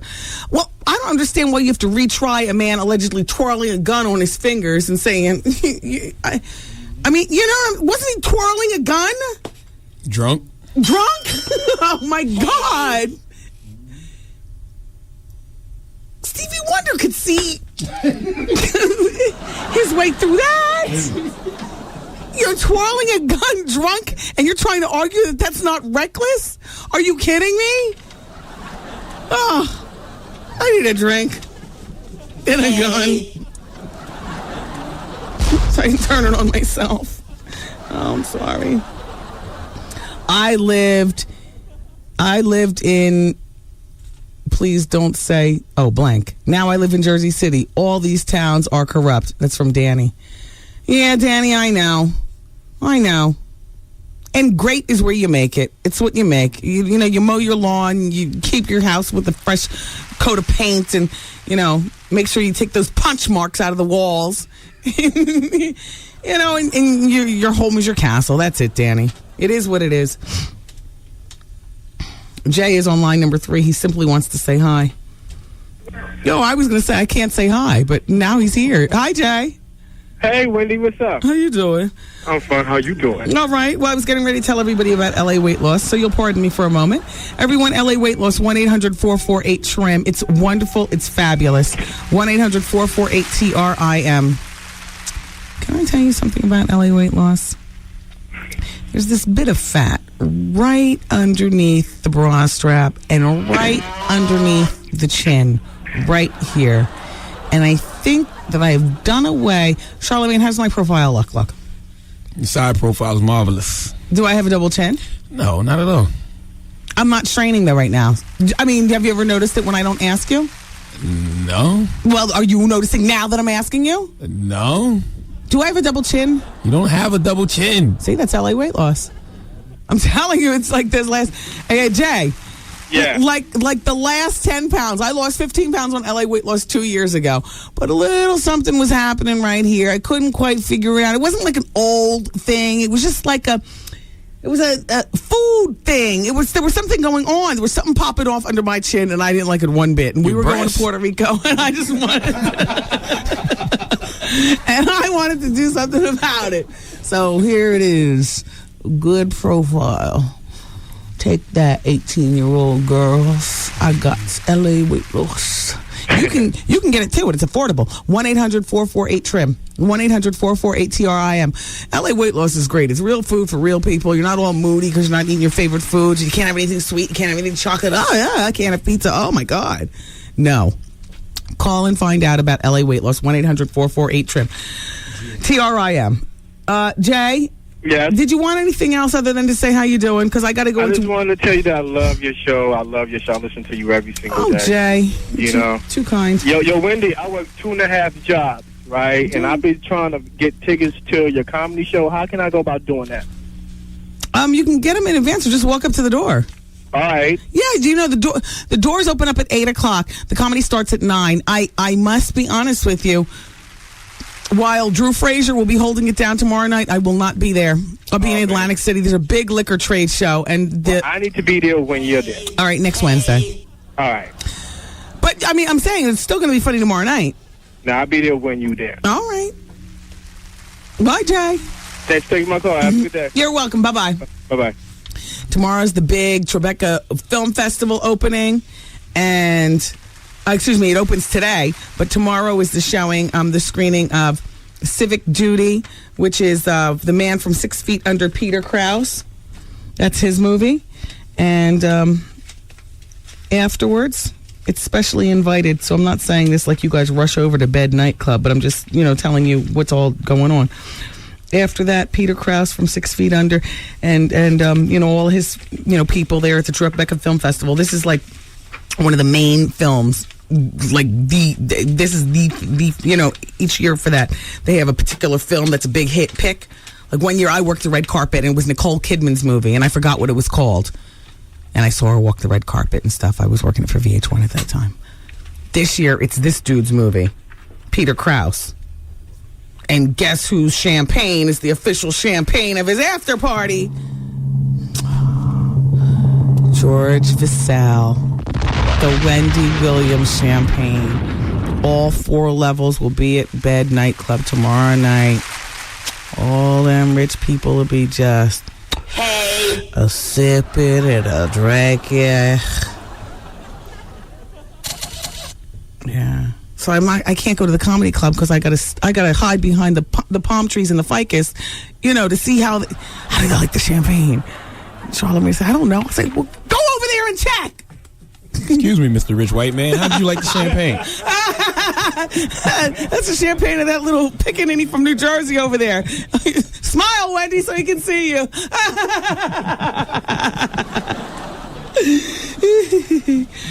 right, GM.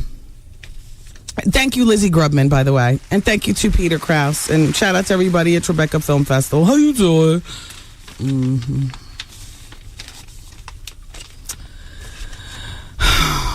What a nutty show this is.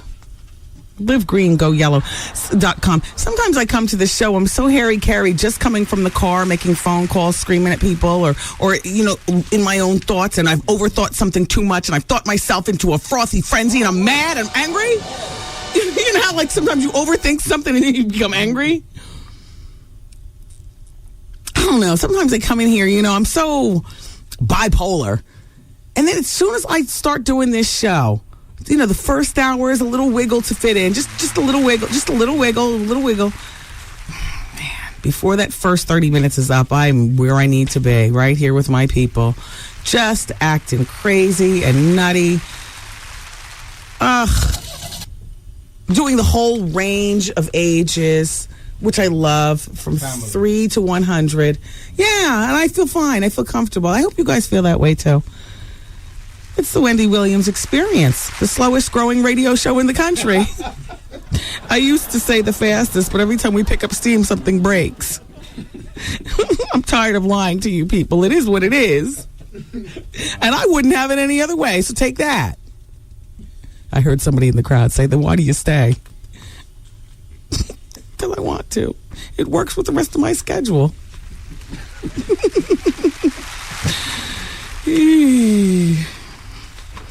All right, look.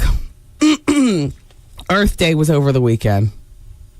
To which little Kev says, Mommy, why aren't any of our plants real? I said, because I don't have time to take care of real plants. You asked for a dog, we got the dog. The dog was out of here in 5 months. I'll be damned if no. All fake plants. This weekend was the weekend to, spray them down with baby oil and make them glisten like I just wet them up. I got the fake plants every place, please. Not a real plant in the house. Fake plants, fake boobs, fake hair, fake. Wow. But my personality is real. Wow. And that's what you come for. Although I don't mind if you question that at this point. Look, livegreengoyellow.com. That's where you go to learn how you can make a difference in our environment. You can learn about E85 ethanol. E85 ethanol flex fuel is the flex fuel of the future. Or is the fuel of the future. Go to livegreengoyellow.com and learn 11 ways that you can make a difference. Go to livegreengoyellow.com and learn what you can do to reduce, reuse, and rejoice. By the way, GM leads all other car manufacturers in E85 ethanol flex fuel vehicles. You gotta have one of these vehicles that takes this stuff. GM makes the most. If you care about the future of our earth, you'll at least check out the website. LiveGreenGoYellow.com. And on that note, I love you for listening today. Vaughn's up next with The Quiet Storm. And, how you doing? Bye. Thanks, Shalimar. The Wendy Williams broadcast day has completed. Aw, man! And WBLS music starts next.